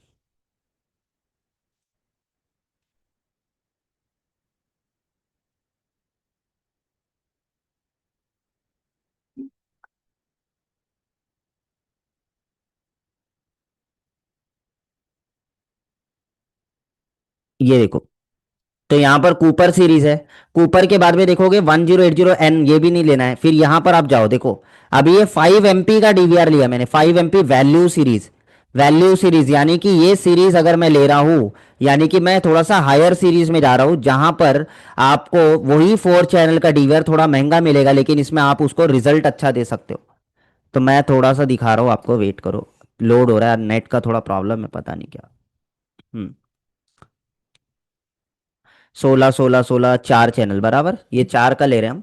तो 4 का ले रहे हैं, तो यहां पर क्या आ रहा है, 5 MP। अब 5 MP के लिए देखो, अब हमें तो 2 का रिक्वायरमेंट है ना, हमें 5 का रिक्वायरमेंट नहीं है, तो मैंने क्या किया, 2 चलाना है तो मैंने 5 का डीवीआर ले लिया, 5 MP। चलो भाई एटलीस्ट 2 तो अच्छे से चले। तो यहां पर अगर आप देखोगे तो ये देखिए, यहां पर नीचे रिजोल्यूशन में हम जाएंगे तो ये हमारा लाइव का हो गया।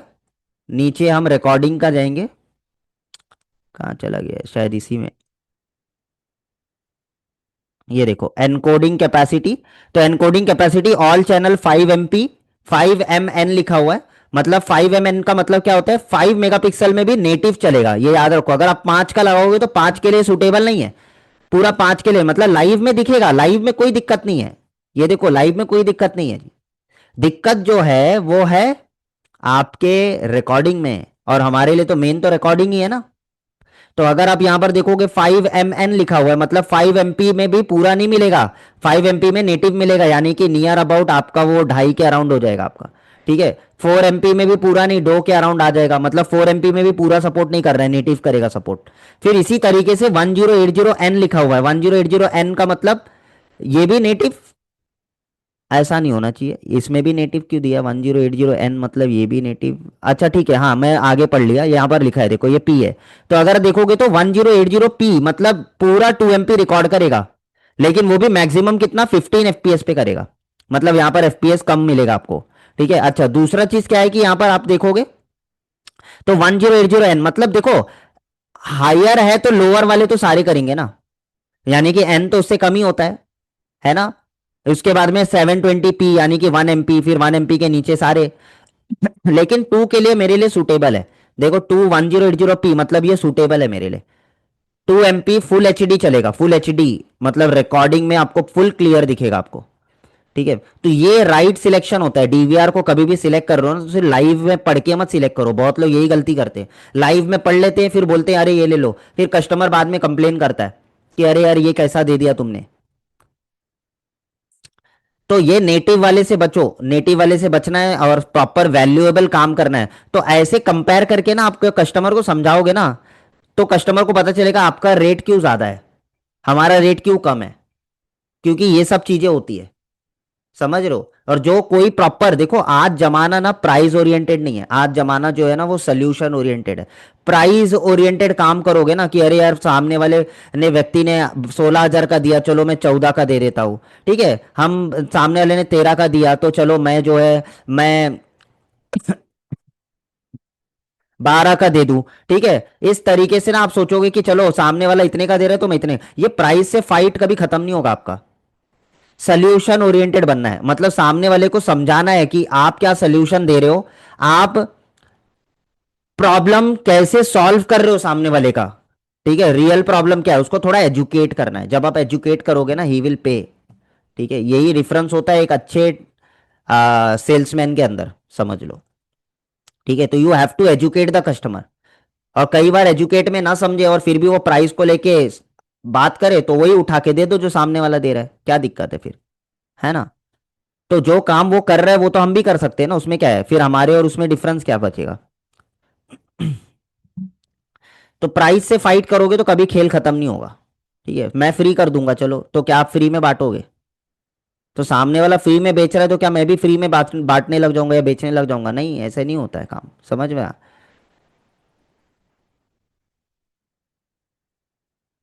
तो ये सब चीजों का ध्यान में रखो। ठीक है, और मैंने आपको बताया राइट सिलेक्शन ऑफ डीवीआर क्या होता है, डीवीआर को आपको कैसे सिलेक्ट करना है। तो जब भी आप सिलेक्ट कर रहे हो, 5 MP के लिए मैं ये नहीं लूंगा, मेरे को 5 MP के लिए पीछे जाना पड़ेगा, यानी कि 5 MP के लिए अब मुझे 4K में जाना पड़ेगा, 4K की वैल्यू सीरीज लेना पड़ेगा। 4K में अब यहाँ पर नेटिव चलेगा और 5 MP में मैं पूरा यूज कर सकता हूँ। तो ये हमारा 5 MP के लिए full right choice of DVR है, यानी कि फुल 5 मेगापिक्सल में अच्छे से रिकॉर्ड कर सकता हूँ। जाहिर सी बात है फिर इनमें हार्ड डिस्क आपको ज़्यादा लगाना पड़ेगा, बिकॉज ऑफ बिटरेट, बिटरेट बढ़ जाएगा आपका, है ना। तो यहां तक क्लियर हुआ सबको। अच्छा, इसी में आप देखो जब हम कोई डीवीआर सिलेक्ट कर रहे हैं ना, लेट से यहां पर हम कोई डीवीआर ले रहे हैं, जैसे 8 चैनल का डीवीआर ले रहा हूं, तो नीचे नीचे जाओगे तो कितना हार्ड डिस्क आप लगा सकते हो वो भी लिखा होता है इसमें। नीचे नीचे जाओगे ना, पोर्ट में आप देखना है, पोर्ट में आप पढ़ोगे ना तो इसमें लिखा रहेगा नीचे, टू साटा पोर्ट, देखो डिक्स इंटरफेस में टू साटा पोर्ट, एच डिक्स can contain up to 16 TB, यानी कि 2 साटा पोर्ट इसमें दिया है। 2 साटा पोर्ट मतलब 2 हार्ड डिस्क हम लगा सकते हैं अगर लगाना चाहे। और हर एक हार्ड डिस्क 16 TB तक लगा सकते हैं। Each disk can contain up to 16 TB। तो मतलब इसकी लिमिट कितनी ज्यादा है ना, क्योंकि हमने हायर सीरीज को ही पढ़ा है डायरेक्ट जाके। यही लोअर में आप जाओगे, कोई कूपर में जाओगे, तो उसमें आपको स्टोरेज कम मिलेगा, क्योंकि उनको पता है हम उतना यूज नहीं करने वाले, वैसे ही ये लोग ज्यादा देते हैं, है ना। तो वैसे ही देखो ये लोग ज्यादा ही दे रहे हैं हमें। इसमें देखो कितना है पोर्ट का। तो इसके अंदर अगर आप पोर्ट देखोगे, कहाँ गया भाई हमारा पोर्ट, नीचे होगा ये। Storage, internal hard disk 1 SATA port, up to 6 TB capacity, यानी कि एक साटा 6 TB के ज्यादा नहीं लगा सकते हो। पहली बात, कोई इतना लेगा नहीं, 4 कैमरे में 6 TB तो बहुत रेयर लोग यूज करते। जो लोग कहेंगे कि हमको 3-3 4-4 महीने की रिकॉर्डिंग रखना है, तब जाके इतना कैपेसिटी देना पड़ता है ना। तो ये तो बात हो गई कैलकुलेशन की, वो हम आगे देख लेंगे। फिलहाल आप समझो कि हर डेटा शीट पे सारी चीजें मेंशन होती है, बस आपको पढ़ने आना चाहिए। और यही चीज को हम इसलिए नहीं पढ़ पाते ना, क्योंकि हमारा टेक्निकल नॉलेज सही नहीं होता है, समझ रहे हो, इसीलिए हम नहीं पढ़ पाते। ठीक है, हमको नहीं पता होता ये एम्बेडेड प्रोसेसर का मतलब क्या है। एम्बेडेड का मतलब ये है कि जो अंदर चिप लगा हुआ है डीवीआर के अंदर, उसको एम्बेड किया गया है डायरेक्टली बोर्ड के अंदर, पीसीबी के अंदर उसको बिठा दिया गया है। हम अलग से प्रोसेसर नहीं लगाते कंप्यूटर की तरह खरीद के, एम्बेड किया हुआ है। ऑपरेटिंग सिस्टम एम्बेडेड लिनक्स है, यानी कि हमारे डीवीआर के अंदर जो ऑपरेटिंग सिस्टम होता है उसका नाम लिनक्स है। लिनक्स एक ऑपरेटिंग सिस्टम का नाम है। ठीक है, उसके बाद में नीचे आप जाओगे, परफॉर्मेंस 4 चैनल, 4 चैनल का हमारा ये डीवीआर है। सर्च बाय टारगेट, हम टारगेट बाय सर्च कर सकते हैं, ह्यूमन और व्हीकल को लेकर हम सर्च कर सकते हैं, ताकि जितने व्हीकल होंगे वही आएंगे, जितने ह्यूमन होंगे वही आएंगे, तो प्लेबैक करने में आसानी होगी हमारे लिए, है ना। उसके बाद में 4 चैनल बीएनसी लगा हुआ है उसके अंदर। एच डी सीवीआई क्या है, कंपोजिट वीडियो इंटरफेस है। 5 MP, 4 MP, 1080p, ये सारे रिजोल्यूशन लाइव में सपोर्ट करेंगे, सारे टेक्नोलॉजी सपोर्ट करेंगे, यानी कि एक हाइब्रिड डीवीआर है जिसमें सारे सपोर्ट करेंगे। एएचडी, टीवीआई, सीवीबीएस सारे सपोर्ट करेंगे। दोनों स्टैंडर्ड सपोर्ट कर रहा है, पाल और एनटीएससी, यानी कि 60 हर्ट्ज और 50 हर्ट्ज दोनों सपोर्ट करेगा। आईपी कैमरा भी इसमें लगा सकते हैं, 4 और 2 आईपी कैमरा इसमें एडिशनल लगेगा 6 MP तक। यह हम एनवीआर में पढ़ाई करेंगे डिटेल में। फिर ऑडियो इन और आउट का, यानी कि एक आरसीए और एक, 2 आरसीए जैक दिया हुआ है, जो एक आपका इनपुट के लिए काम करेगा, दूसरा आपका आउटपुट के लिए काम करेगा। टू वे टॉक का फीचर हम यूज कर सकते हैं with the help of input और output. RCA, radio corporation of America, right. Video compression दिया हुआ है, यानी कि इनके अंदर H.265 प्लस, 265, 264 प्लस, H.264, ये सारे कंप्रेशन जो मैंने आपको कल सिखाई, ये सारी चीजें इसमें है ना। रिजोल्यूशन कितना रिकॉर्डिंग में सपोर्ट करेगा वो लिखा हुआ है। रिकॉर्डिंग रेट कितने एफपीएस पे चलेगा वो एफपीएस लिखा हुआ है। वीडियो का बिट रेट कितने से लेकर कितना तक आप सेट कर सकते हो मैक्सिमम पर चैनल, वो लिखा हुआ है। मतलब आप मैनुअली जाके इसको कम और ज्यादा भी कर सकते हो। रिकॉर्डिंग मोड, आप इतने सारे रिकॉर्डिंग मोड कर सकते हो कि मोशन होगा तब रिकॉर्ड करे डीवीआर, वीडियो लॉस होगा तब रिकॉर्ड करे, टेम्परिंग होगा तब रिकॉर्ड करे, अलार्म बजे तब रिकॉर्ड करे। तो ये सारी चीजें रिकॉर्डिंग मोड दी गई है। मैनुअल कर सकते हो, शेड्यूल रिकॉर्डिंग कर सकते हो। This we will learn in level 2। Level 2 में हम लर्न करेंगे सर। रिकॉर्डिंग इंटरवल 1 से लेके 60 मिनट्स तक आप interval pre record post record set कर सकते हो, ये भी हम ऑपरेटिंग में देखेंगे। ऑडियो के कंप्रेशन भी होती है, तो G711A ये ऑडियो की कंप्रेशन है, क्योंकि वीडियो कंप्रेस हो रहा है तो ऑडियो भी होगा ना। ठीक है, तो कितने किलो हर्ट्स पे आपका रिकॉर्ड कर रहा है, 16 बिट पर चैनल आपका ये ऑडियो का बिट रेट होता है। हर चीज जैसे वीडियो का बिट रेट होता है वैसे ऑडियो का बिट रेट होता है। फिर उसके बाद में इंटरफेस लिखा हुआ है, 1 HDMI इसमें दिया हुआ है, एक डीवीआर में 1 VGA दिया हुआ है, high definition multimedia interface, VGA का वीडियोग्राफिक एरे नाम है। फिर रेजोल्यूशन दिया हुआ है, 1920 x 1080 तक हमारा रेजोल्यूशन सपोर्ट करेगा वीडियो डिस्प्ले के अंदर। आउटपुट जिसको हम कहते हैं, आउटपुट का मतलब आपका वीडियो बाहर निकल रहा है टीवी की ओर, वो कितना निकलेगा, मैक्सिमम 2 MP, क्योंकि 2 MP तक का चैनल है ये हमारा। तो ऐसे आपको सारा डेटा शीट रीड करने तब आएगा ना जब आपका टेक्निकल नॉलेज क्लियर होगा। आज मैं इतने लोग का इंटरव्यू लेता हूं, पता है उनको डेटा शीट रीड करने नहीं आता है। मल्टी स्क्रीन डिस्प्ले, आईपी जब एक्सटेंड करोगे तो आपका डिस्प्ले 6 का व्यू, आप प्रीव्यू एक बार में देख सकते हो, 6 का प्रीव्यू। और आईपी कैमरा अगर आप एक्सटेंड नहीं कर रहे हो तो 4 तक का प्रीव्यू देख सकते हो। ऑन स्क्रीन डिस्प्ले सेटिंग आप कर सकते हो, कैमरा टाइटल बदल सकते हो, टाइम चेंज कर सकते हो, टाइम यानी कि उसका जो फॉर्मेट होता है ना वो यहां वहां लेकर जा सकते हो पूरे स्क्रीन के ऊपर। फिर उसके बाद में वीडियो लॉस की सेटिंग, कैमरा लॉक कर सकते हो, मोशन डिटेक्शन, रिकॉर्डिंग, ये सब ओएचडी मेन्यू से सेट हो सकता है। हर कैमरे के अंदर उसका एक सॉफ्टवेयर होता है छोटा सा। ये सब चीजें हम आगे देखेंगे। इंटरफेसेस RJ45 दिया हुआ है, नेटवर्क फंक्शन दिए हुए हैं, यानी कि इतने सारे protocol, HTTP hyper text transfer protocol, hyper text transfer protocol, secured, TCP transmission control protocol, internet protocol, IP version 4, IP1.6, UPnP, ये सारी जितने भी प्रोटोकॉल है सब सेट किया जा सकता है। उसके बाद में यहां पर आप मैक्सिमम यूजर 128 यूजर बना सकते हो। आईफोन में, एंड्रॉइड में चलाए जा सकते हैं। इंटरप्रोबेबिलिटी, इसके अंदर थर्ड पार्टी के कैमरे भी लगाए जा सकते हो open network video interface forum के जरिए। उसके बाद में नीचे ये सारे अलार्म इंटीग्रेशन के पीटी सेट कैमरे, अगर आप आईपी वाले कनेक्ट करना चाहते हो, ईमेल नोटिफिकेशन, एसएमटीपी, एफटीपी, ये सारी चीजें है। देखो मैं फटाफट आपको बता रहा हूं क्योंकि ये सारी चीजें आगे सीखना है हमें, सारी चीजें सीखना है। वीडियो डिटेक्शन, मोशन डिटेक्शन, इसके अंदर कितने हम मोशन जोन्स बना सकते हैं, वो सारी चीजों की लिमिट लिखी गई है। अलार्म इनपुट नहीं दिया है, रिले आउटपुट नहीं दिया हुआ है, ये दो चीज तो होगा ही नहीं क्योंकि बेसिक डीवीआर है। प्लेबैक दिया हुआ है, सर्च मोड दिया हुआ है, ये सारे टर्म आप तभी पढ़ पाओगे ना जब मेरे लेक्चर पूरा अटेंड करोगे। समझ रहे हो? ये सारे टर्म पढ़ सकते हो। डेटा शीट चुटकी में रीड करना सीख जाओगे, मेरा क्लास सिर्फ अटेंड करो, चुटकी में डेटा शीट रीड कर लोगे। इसके लिए बहुत पढ़ना पड़ता है गाइस, बहुत पढ़ना पड़ता है। 10 साल मुझे हो चुके हैं, 10 साल से ज्यादा हो चुके, 12 साल हो गया होगा, ठीक है, अगर गिनोगे तो 12 साल से ज्यादा। आज भी मुझे ऐसा लगता है कि बहुत कमी है, आज भी मुझे ऐसा लगता है। तो सोच लो जो लोग 3-4 साल मार्केट में काम कर रहे हैं ना, वो उनके अंदर कितना एटीट्यूड होता है। कुछ नॉलेज नहीं है फिर भी ऐसे शो ऑफ करते कि बहुत पता है उनको इंडस्ट्री में। अब टेस्ट ले लेंगे तो फिर उनको पता लग जाएगा कि कहाँ तक वो सीमित है। तो कहने का मतलब क्या है कि अपनी इंडस्ट्री में हर किसी से सीखते रहो, बस सीखते रहो। अपने छोटे से भी सीखो, अपने बड़े से भी सीखो, सीखते रहो। अगर इस एटीट्यूड में घूमोगे बहुत कुछ पता है, चलो सर का ट्रेनिंग अटेंड कर दिया अब तो मैं तोप बन गया, ऐसे करोगे तो नहीं होगा।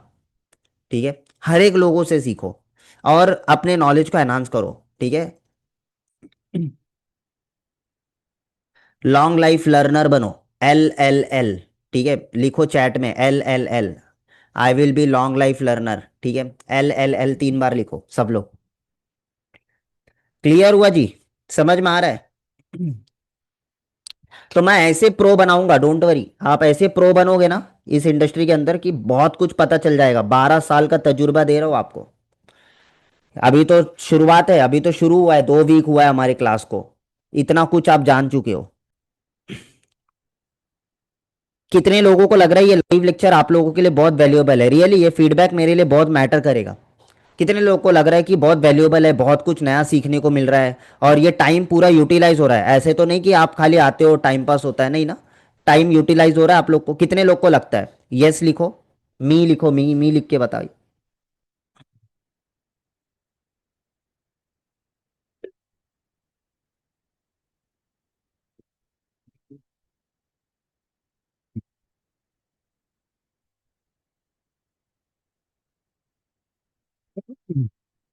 थैंक यू मोहम्मद जी।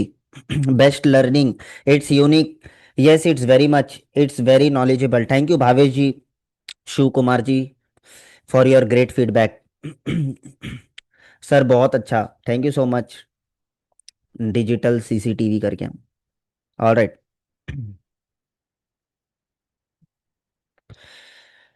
तपोधन जी कह रहे हैं best teacher, thank you so much Tapodhan ji. Highly knowledgeable, Kulpreet ji कह रहे हैं सुपर सर।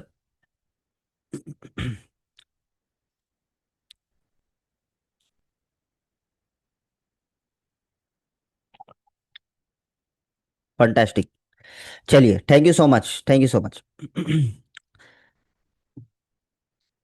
तो हमने अभी तक क्या सीखा? हमने अभी तक सीखा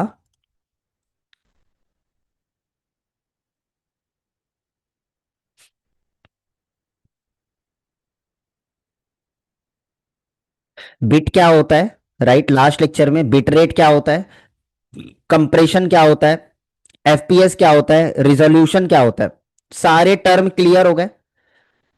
शैल we proceed? Yes. Shall we proceed to storage calculation? क्या अब हम तैयार है सब लोग स्टोरेज कैलकुलेशन सीखने के लिए?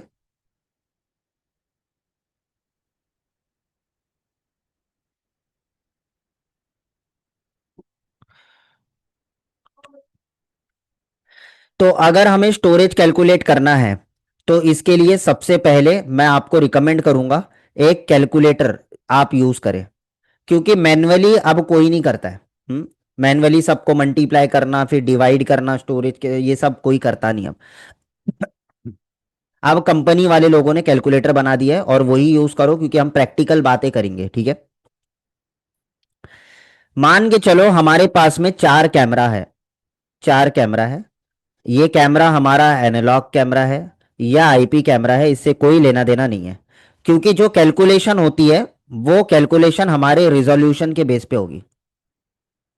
रिजोल्यूशन कि हम कितना रिजोल्यूशन यूज कर रहे हैं, यानी कि 2 MP अगर हम यूज कर रहे हैं तो इस 2 MP के लिए हम कितना प्रोडक्ट ले रहे हैं, यानी कि चार प्रोडक्ट ले रहे हैं तो वो हमारा मल्टीप्लाई हो जाएगा। हर एक कैमरा कितने एफपीएस पे रिकॉर्ड हो रहा है, यानी कि अगर मान के चलिए हमारा कैमरा जो है वो ले रहा है 24 FPS या 25 FPS, कितने एफपीएस पर रिकॉर्ड हो रहा है वो आपको देखना है। हम्म, तो उतने कैमरे का उतना फ्रेम हो जाएगा। फिर तीसरा जो है आपको देखना होता है कि हमारा कंप्रेशन, यानी कि इसी सारी चीज को क्या करेगा, वो कंप्रेस करेगा। यानी कि कंप्रेशन हम कितने कंप्रेस का कौन सा वर्जन हम यूज कर रहे हैं, H.264 या 264 प्लस, कौन सा कंप्रेशन हम यूज कर रहे हैं वो हमें देखना है। तो अगर H.264 है या H.265 है या प्लस है या जो भी आप यूज कर रहे हो आप कर सकते हो। ये सारी चीजें जब आप देख लेते हो ना तो आपको जो है एक बिट रेट मिलता है। जब सारे इनपुट्स, ये क्या है आपके इनपुट्स है, ये जो मैंने ब्लू में लिखा हुआ है, दीज ऑल आर इनपुट्स, ठीक है। और बिट रेट जो बनता है ये आपका फाइनल आउटपुट है, यानी कि आपके इनके पैरामीटर के हिसाब से, इसको हम पैरामीटर कहते हैं। पैरामीटर, इनके पैरामीटर के हिसाब से आपका क्या बनता है, बिट रेट बनता है। बिट रेट समझो पूरा सामग्री डाल दोगे लास्ट में आपका खाना बन गया है ना, तो ये आपका बिट रेट है। तो बिट रेट यहां पर लिख कर आएगा कि आपके एक कैमरे का बिट रेट हो सकता है 2048, ठीक है। फिर सभी कैमरे का निकालना है चार का, तो मल्टीप्लाई कर दोगे 4 से।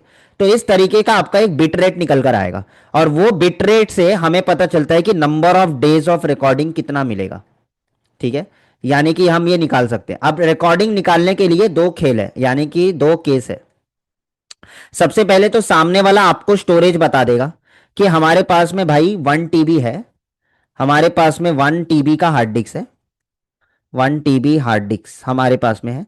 और हमें बताओ कितने दिन का रिकॉर्डिंग मिलेगा, यानी कि नंबर ऑफ डेज हमें कितना मिलेगा, ठीक है। ये आपको बोलेगा। केस नंबर 2, कस्टमर आपको ये कहेगा कि देखो भाई आपको जो है ना हमें 30 दिन की रिकॉर्डिंग देनी है। यानी कि उसने आपको क्या बोला, उसने आपको बोला कि हमें 30 दिन की रिकॉर्डिंग चाहिए। उन्होंने आपको एक फिक्स बोल दिया। अब आप हार्ड डिस्क जितना लगाना चाहते हो, हार्ड डिस्क जो है आपको जितना लगाना चाहते हो आप अपने हिसाब से लगा दो, लेकिन हमको 30 दिन की रिकॉर्डिंग चाहिए। तो यानी कि कस्टमर दो तरीके से सवाल कर सकता है आपको।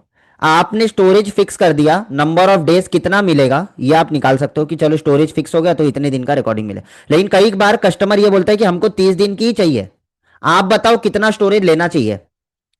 तो दो तरीके से कैलकुलेशन होता है, तो हम दोनों को देखेंगे कैसे करना है। क्लियर है?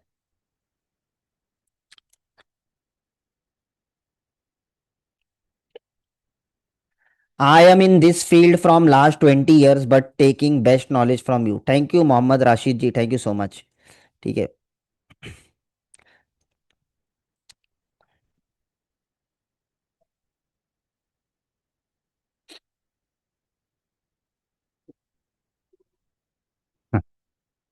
फुलप्रीत जी कह रहे हैं जोश हाई है आज।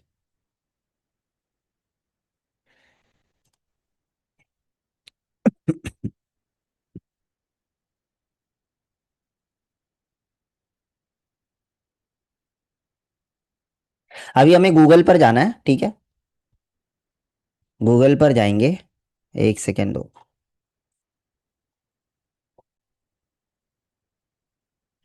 गूगल पर जाइए, STORAGE, storage calculation. Storage calculation यानी कि हमें क्या करना है, इस तरीके से लिखना है स्टोरेज कैलकुलेशन गूगल पे। तो आपको बहुत सारी कंपनी का स्टोरेज कैलकुलेशन, जैसे देखो सीगेट वाले ने बनाया है, हिगविजन वाले ने बनाया है, CP प्लस ने बनाया है, वेस्टर्न डिजिटल, दुनिया भर की कंपनी ने बना के रखा है। तो आप कोई भी टूल यूज कर लो। अब आप क्या करो, देखो सिंपल है, हिगविजन का टूल मुझे सबसे बेस्ट लगता है, ठीक है, अपडेटेड लगता है और सबसे बेस्ट है। तो हमें क्या करना है, हिगविजन के स्टोरेज कैलकुलेटर में चले जाना है। तो हमें क्या करना है, सिंपली है, हिगविजन स्टोरेज कैलकुलेटर लिखोगे गूगल पे तब भी यही पोर्टल आ जाएगा। अभी ध्यान से समझना है, मैं धीरे धीरे आपको समझाऊंगा, ठीक है, सब लोग ध्यान से समझो कैसे कैलकुलेट होगा। ऐड करो, यहां पर ऊपर ऐड बटन है। अब आपको ऊपर के पैरामीटर आप पढ़ोगे, जितना भी मैं ब्लू कर रहा हूं, ये सारे पैरामीटर आपको समझ में आएंगे, क्योंकि मैं आपको समझा चुका हूं। एनकोडिंग क्या होता है, कंप्रेशन क्या होते हैं, मैंने समझा चुका हूं। रिजोल्यूशन क्या है, एफपीएस क्या है। तो अब आप कैलकुलेट करने में ना आपके दिमाग में चलेगा कि अरे यार हाँ, ये चीज कम करने से ये इंपैक्ट हो सकता है, ये नुकसान हो सकता है। तो आपको अब समझ में आएगा, समझ रहे हो, इसी वजह से मैंने सारे टर्म पहले आपको सिखाए। अब अगर आप यहां पर देखोगे ना, तो हम क्या करेंगे, चैनल नंबर डाल देंगे, चैनल नंबर, ठीक है, यहां पर नंबर 4 डाल दिया। ठीक है, तो चैनल नंबर 4 जैसे ही मैंने यहां पर डाल दिया, यानी कि 4 कैमरे आप लगा रहे हो, ठीक है। फिलहाल चलो एक कैमरा लेकर देखते हैं, एक कैमरा या 4 कैमरे, चलो कोई दिक्कत नहीं। क्योंकि हम मिनिमम कहीं पर भी कैमरे लगाते हैं, तो कोई अगर वायर्ड सेटअप कर रहे हैं तो मिनिमम 4 कैमरा है, तो एक एवरेज चलता है हमारा, तो 4 के हिसाब से समझ लेते हैं कि अगर आप अपने घर में 4 कैमरा लगा रहे हो, जिसका स्टैंडर्ड पाल है, ठीक है, तो पाल का जो स्टैंडर्ड है वो मिनिमम 25 FPS है, अगर ये एनटीएससी होगा तो 30 FPS इसका स्टैंडर्ड चेंज हो जाएगा। मैं थोड़ा सा जूम करता हूं, शायद आप लोग को दिख नहीं रहा हो, ये देखो थोड़ा सा मैंने जूम कर दिया, ठीक है। अब मैं क्या करूंगा, यहां पर 4 चैनल मैंने लिया, यानी कि 4 चैनल का हमारा डीवीआर है, 4 कैमरे लगे हुए हैं। एनटीएससी हटा दो, क्योंकि इंडिया में पाल चलता है, phase alternating line, this is the video standard. All right. अब हमें क्या करना है, अब हमें यहां पर कंप्रेशन H.264 पे अभी कैलकुलेट करते हैं, हम पहले हम बेसिक पे कैलकुलेट करते हैं H.264। और यहां पर हमें क्या रखना है, यहां पर हमें रखना है रिजोल्यूशन, यानी कि कितने एमपी का कैमरा लगा रहे हो, जैसे 2 MP का लगा रहे हो, 2 में भी लोअर रिजोल्यूशन आते हैं, जैसे नीचे आप देखोगे तो 2 का भी और रिजोल्यूशन है। जैसे यहां पर देखोगे तो 1600 इंटू 1200, 1280, लेकिन ये फुल एच डी नहीं कहलाते, ठीक है, तो इसीलिए हम 1080p रख रहे हैं, ठीक है। ये हमने रख दिया, ये रखने के बाद में 25 FPS ये ऑटोमेटिक लेता है, एफपीएस को छेड़ना नहीं है। अब हम देख रहे हैं तो यहां पर कितना बिट रेट आ रहा है, देखो गौर करो, H.264 पर हमारा जो बिटरेट आ रहा है वो आ रहा है 4096। 4096 मतलब 4000 किलोबिट पर सेकेंड, किलोबिट है ये, ऊपर देखोगे तो केबीपीएस लिखा हुआ है, ये देखो, किलोबिट पर सेकेंड, मतलब 4 MB के अराउंड आपका हर सेकेंड में रिकॉर्ड होगा, 4 MB फाइल बनेगी। अब नीचे आप देखोगे तो आपका कैलकुलेट होके आ जाता है। अब इसमें थोड़ा सा मॉडिफाई करेंगे कि हमने 1 TB का हार्ड डिस्क लगाया है, कि चलो भैया हमने 1 TB का हार्ड डिस्क लगाया, तो हमें कितना मिल रहा है, हमें मिल रहा है 5 दिन की रिकॉर्डिंग। मतलब अगर हम इतना ओल्डर कंप्रेशन पहले यूज कर रहे थे, तो हमें 5 ही दिन की रिकॉर्डिंग मिल पाती थी 1 TB के अंदर। हमारे इंडस्ट्री में बहुत प्रॉब्लम आने लग गया कि लोगों को 20 दिन 22 दिन या महीने भर की रिकॉर्डिंग चाहिए, तो कैसे होगा। तो कंपनी ने क्या किया, लेटेस्ट कंप्रेशन डेवलप किया ना, मैंने आपको कल बताया, कल के लेक्चर में। तो H.265 करोगे तो H.265 का फॉर्मूला क्या बताया था, डिवाइडेड बाय 2। तो यानी कि 4000 का कितना आधा हो जाएगा, यानी कि 2000 के अराउंड आएगा। तो हमने इसको क्या कर दिया, H.265 कर दिया, और अगेन 2 MP करना पड़ेगा, ठीक है, ये चेंज हो जाता है। 2 MP कर दीजिए, ये देखो कितना आ गया, 2000 के अराउंड आ गया, 2048। तो 2 MP अगर H.265 पे जाएगा तो डिवाइडेड बाय 2 हो जाएगा, बिट रेट आधा हो गया। तो जब बिट रेट आधा हो जाएगा तो रिकॉर्डिंग क्या हो जाएगी, डबल हो जाएगी। यानी कि वही 1 TB में अब आपको 11 दिन की रिकॉर्डिंग मिल रही है। और आज तो और लेटेस्ट कंपैरिजन आ गया ना मार्केट में, जो मैंने आपको कहा था, जो वीबीआर पर काम करते हैं, H.265 प्लस वेरिएबल बिटरेट। तो वेरिएबल बिटरेट पर जो काम कर रहे हैं, इन पर अगर आप देखोगे 1080p, ये हमारा कितना आ रहा है, 1.5 के अराउंड आ रहा है, यानी कि 1500, 1.5 MB के समथिंग पकड़ लो आप, ठीक है। तो कितना आ रहा है, 16 दिन की रिकॉर्डिंग हो रही है। और अब तो मार्केट में एआई कोड भी आने लग गया है, मार्केट में एआई कोड। एआई कोड क्या होता है, एआई कोड बहुत सारे लोग एआई के थ्रू कंप्रेस कर रहे हैं वीडियो को, ठीक है। तो ये हमेशा याद रखो, एआई के थ्रू जो कंप्रेस होते हैं, इनमें थोड़ी सी वीडियो क्वालिटी आपको डिक्रीमेंट देखने को मिलता है, थोड़ा सा क्लैरिटी गिर जाती है आपकी। तो इसमें जो होता है वो आपका करीबन करीबन 1000 MBPS तक लेकर आते हैं हम, समझ रहे हो। यानी कि 1000 किलो बिट पर सेकेंड, यानी कि 1 इज इक्वल टू 1 MB पर सेकेंड, यानी कि 1 MB पर सेकेंड तक हमारा आ जाता है एआई वाला। अगर आप यूज करोगे तो इंटेल कोड या एआई कोड के नाम से, दवा की प्रोप्राइटरी है, कुछ दवा में मिलेगा या हिगविजन में भी मिल सकता है, तो मिल सकता है, चेक कर लेना। ठीक है, तो इसमें 1000 तक आ जाता है बिट रेट। तो इतना कम बिट रेट, ये वीबीआर तक का, वीबीआर काम करता है, वेरिएबल बिट रेट। इनमें क्वालिटी थोड़ी सी गिरेगी, इसमें फिक्स नहीं होता है कि आपका हमेशा बिट रेट वही रहेगा। मूवमेंट ज्यादा हुआ, पिक्चर के अंदर मूवमेंट कितना होता है उसके बेस पे काम करता है। वो मैं आगे आपको समझाऊंगा आगे के क्लास में। ठीक है, तो जैसे अगर आप देखोगे तो हम इसको 1000 मैनुअली कर देते हैं। तो अगर 1000 मैनुअली करूंगा तो देखो 22-23 दिन की रिकॉर्डिंग अब आपको कोई भी साधारण डीवीआर आपको दे देता है, क्योंकि उसमें आपको H.265 प्लस या उससे ज्यादा एआई कोड को यूज करोगे तो आपकी बिट रेट 1000 तक आ जाती है, और 22-23 दिन का रिकॉर्डिंग आएगा। लेकिन अगर हम ईमानदारी से अगर H.265 पे ही रखे, एआई को भूल जाओ, ठीक है, वो हर डीवीआर में नहीं होता, तो फिर भी हमें 16 दिन का रिकॉर्डिंग मिल रही है। ठीक है, H.265 कंप्रेशन प्लस के कंप्रेशन पर। तो इस तरीके से जो कंप्रेशन आप कस्टमर को करके दे रहे हो, उस कंप्रेशन के हिसाब से आपको कैलकुलेट करना है। मान के चलो कस्टमर तैयार नहीं है, उसको पता नहीं है कितना है, तो आप हमेशा लेटेस्ट वाला ही रखो, यानी कि H.265 या प्लस पे आप उसको कैलकुलेट करके बता दो, खत्म हो गया। अब लोग पूछते हैं कि सर हमारे पास में अलग अलग कैमरे, अलग अलग रिजोल्यूशन वाले, तो क्या करना है? तो मल्टीपल टाइम ऐड कर दो। ये देखो, हमें क्या करना है, मल्टीपल टाइम ऐड बटन दबाना है, 1 2 3 4। अब आप अलग अलग कंप्रेशन पे रख सकते हो, या तो फिर आप एक कंप्रेशन पैरामीटर सेट कर दो सब में, H.265।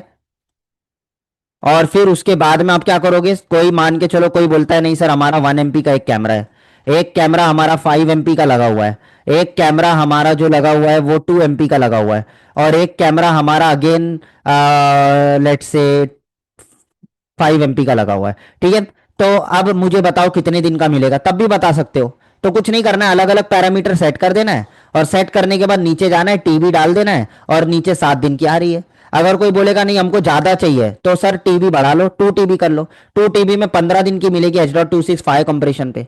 या कंप्रेशन फिर और कम करो, प्लस के कंप्रेशन पे रख दो, तो आपको और ज्यादा दिन की रिकॉर्डिंग मिलेगी। तो सारा इसमें आपको क्या करना है ना, you have to play with this. आपको इसके साथ में थोड़ा खेलना है, घर पे बैठोगे अपने मोबाइल में भी आप इसको लॉग इन कर लो। ठीक है, यानी कि क्रोम पे जाके इसको ओपन कर लो, और वहां पर आप प्रैक्टिस करो। जितना आप इस पे प्रैक्टिस करोगे, देखो कि किस कंप्रेशन पर कितना बिट रेट हो रहा है। जनरली डिवाइडेड बाय 2 हो जाता है, प्लस के कंप्रेशन में जो ऊपर रहेगा उसका डिवाइडेड बाय 2 हो जाता है। समझ रहे हो? तो इस तरीके से आपको क्या करना पड़ेगा, थोड़ा सा इसके साथ में प्ले अराउंड विद दिस, इसके साथ में खेलोगे तो आपको समझ में आएगा। ठीक है, प्रैक्टिस करना पड़ेगा, तब आप कैलकुलेट कर पाओगे। तो एक तो ये हो गया, राइट। अब दूसरा चलते हैं हम आगे। दूसरा, कस्टमर आपको बोलता है कि नहीं देखो भाई, आप हमको 4 कैमरे लगा के दे दो, कोई दिक्कत नहीं है, लेकिन मुझे 30 दिन की रिकॉर्डिंग चाहिए, टीबी आप डिसाइड कर लो, आपको जितना देना है उतना दो। ठीक है, तो हम क्या करेंगे, हम ठीक है पहले पैरामीटर डाल देंगे, चलो सर हम आपको H.265 दे देते हैं, प्लस दे देते हैं, और फिर आपको 2 MP दे देते हैं। 2 MP के साथ में आपका बिट रेट कम हो गया। ठीक है, अब यहां पर हम क्या करेंगे, कैलकुलेट सेविंग टाइम से हटके कैलकुलेट डिस्क स्पेस पे जाएंगे। कैलकुलेट डिस्क स्पेस पे जाके आपको डे सिलेक्ट करना है, डे। डे जैसे ही आप सिलेक्ट कर दोगे, यहां पर set saving time, set saving time में जाइए, और यहां पर आपको क्या करना है, यहां पर आपको डाल देना है 30 day. Customer requirement is 30 day. ठीक है, तो अगर मैं यहां पर 4 कैमरे लगा रहा हूं, 4 कर देता हूं, 4 कैमरे लगा रहा हूं इस पैरामीटर पर, तो हमें कितना चाहिए, 2 TB। 2 TB मिनिमम चाहिए, 1.9 आ रहा है, तो 2 TB आ रहा है, दैट मीन्स हमें 30 डेज की रिकॉर्डिंग मिल रही है। समझ रहे हो? तो 2 TB डालना ही पड़ेगा कस्टमर को, कोटेशन में फिर 2 TB डाल के दो, क्योंकि उसके रिक्वायरमेंट के हिसाब से 30 डे 2 TB पे बैठ रहा है। तो अगर आपको डेज बता दिया है और आपको स्टोरेज सिलेक्ट करना है, then you can go to calculate disk space, और कैलकुलेट सेविंग टाइम तो मैंने आपको बता दिया कि कस्टमर आपको फिक्स बता रहा है तो उसके हिसाब से कर दो। कुछ नहीं करना है मोहम्मद जी, देखिए आपको ये डाउनलोड डाउनलोड कुछ मत करो। ठीक है, कैलकुलेटर ऐसे प्ले स्टोर में जाओगे तो स्टोरेज कैलकुलेटर के नाम से बहुत सारे कैलकुलेटर मिल जाएंगे। लेकिन आपको ना सिंपल, आज इंटरनेट ऐसा किसी के भी मोबाइल में नहीं है कि जिसके पास इंटरनेट नहीं होगा। जूम क्लास जो लोग अटेंड कर रहे हैं ना, उनके पास में इंटरनेट है मतलब। क्रोम ओपन करो, क्रोम में सिर्फ इतना लिखो, गूगल क्रोम में जाइए, इतना लिखो, हिक विजन स्टोरेज, स्टोरेज कैलकुलेटर। हिक विजन स्टोरेज कैलकुलेटर में पहले लिंक पे क्लिक करोगे, खुल जाएगा आपका। जैसे ही ये खुल जाए अपना प्रैक्टिस कर लो। रियल टाइम कस्टमर को कोटेशन देना है, तुरंत जाके ओपन करके कैलकुलेट करके तुरंत कोटेशन दे दो। क्लियर हुआ मोहम्मद जी? हमारे क्लास में बहुत सारे मोहम्मद हैं, ठीक है। राशिद जी ने ओके लिखा है, मैं राशिद जी आपको नहीं कह रहा। ओके, ठीक है, चलिए।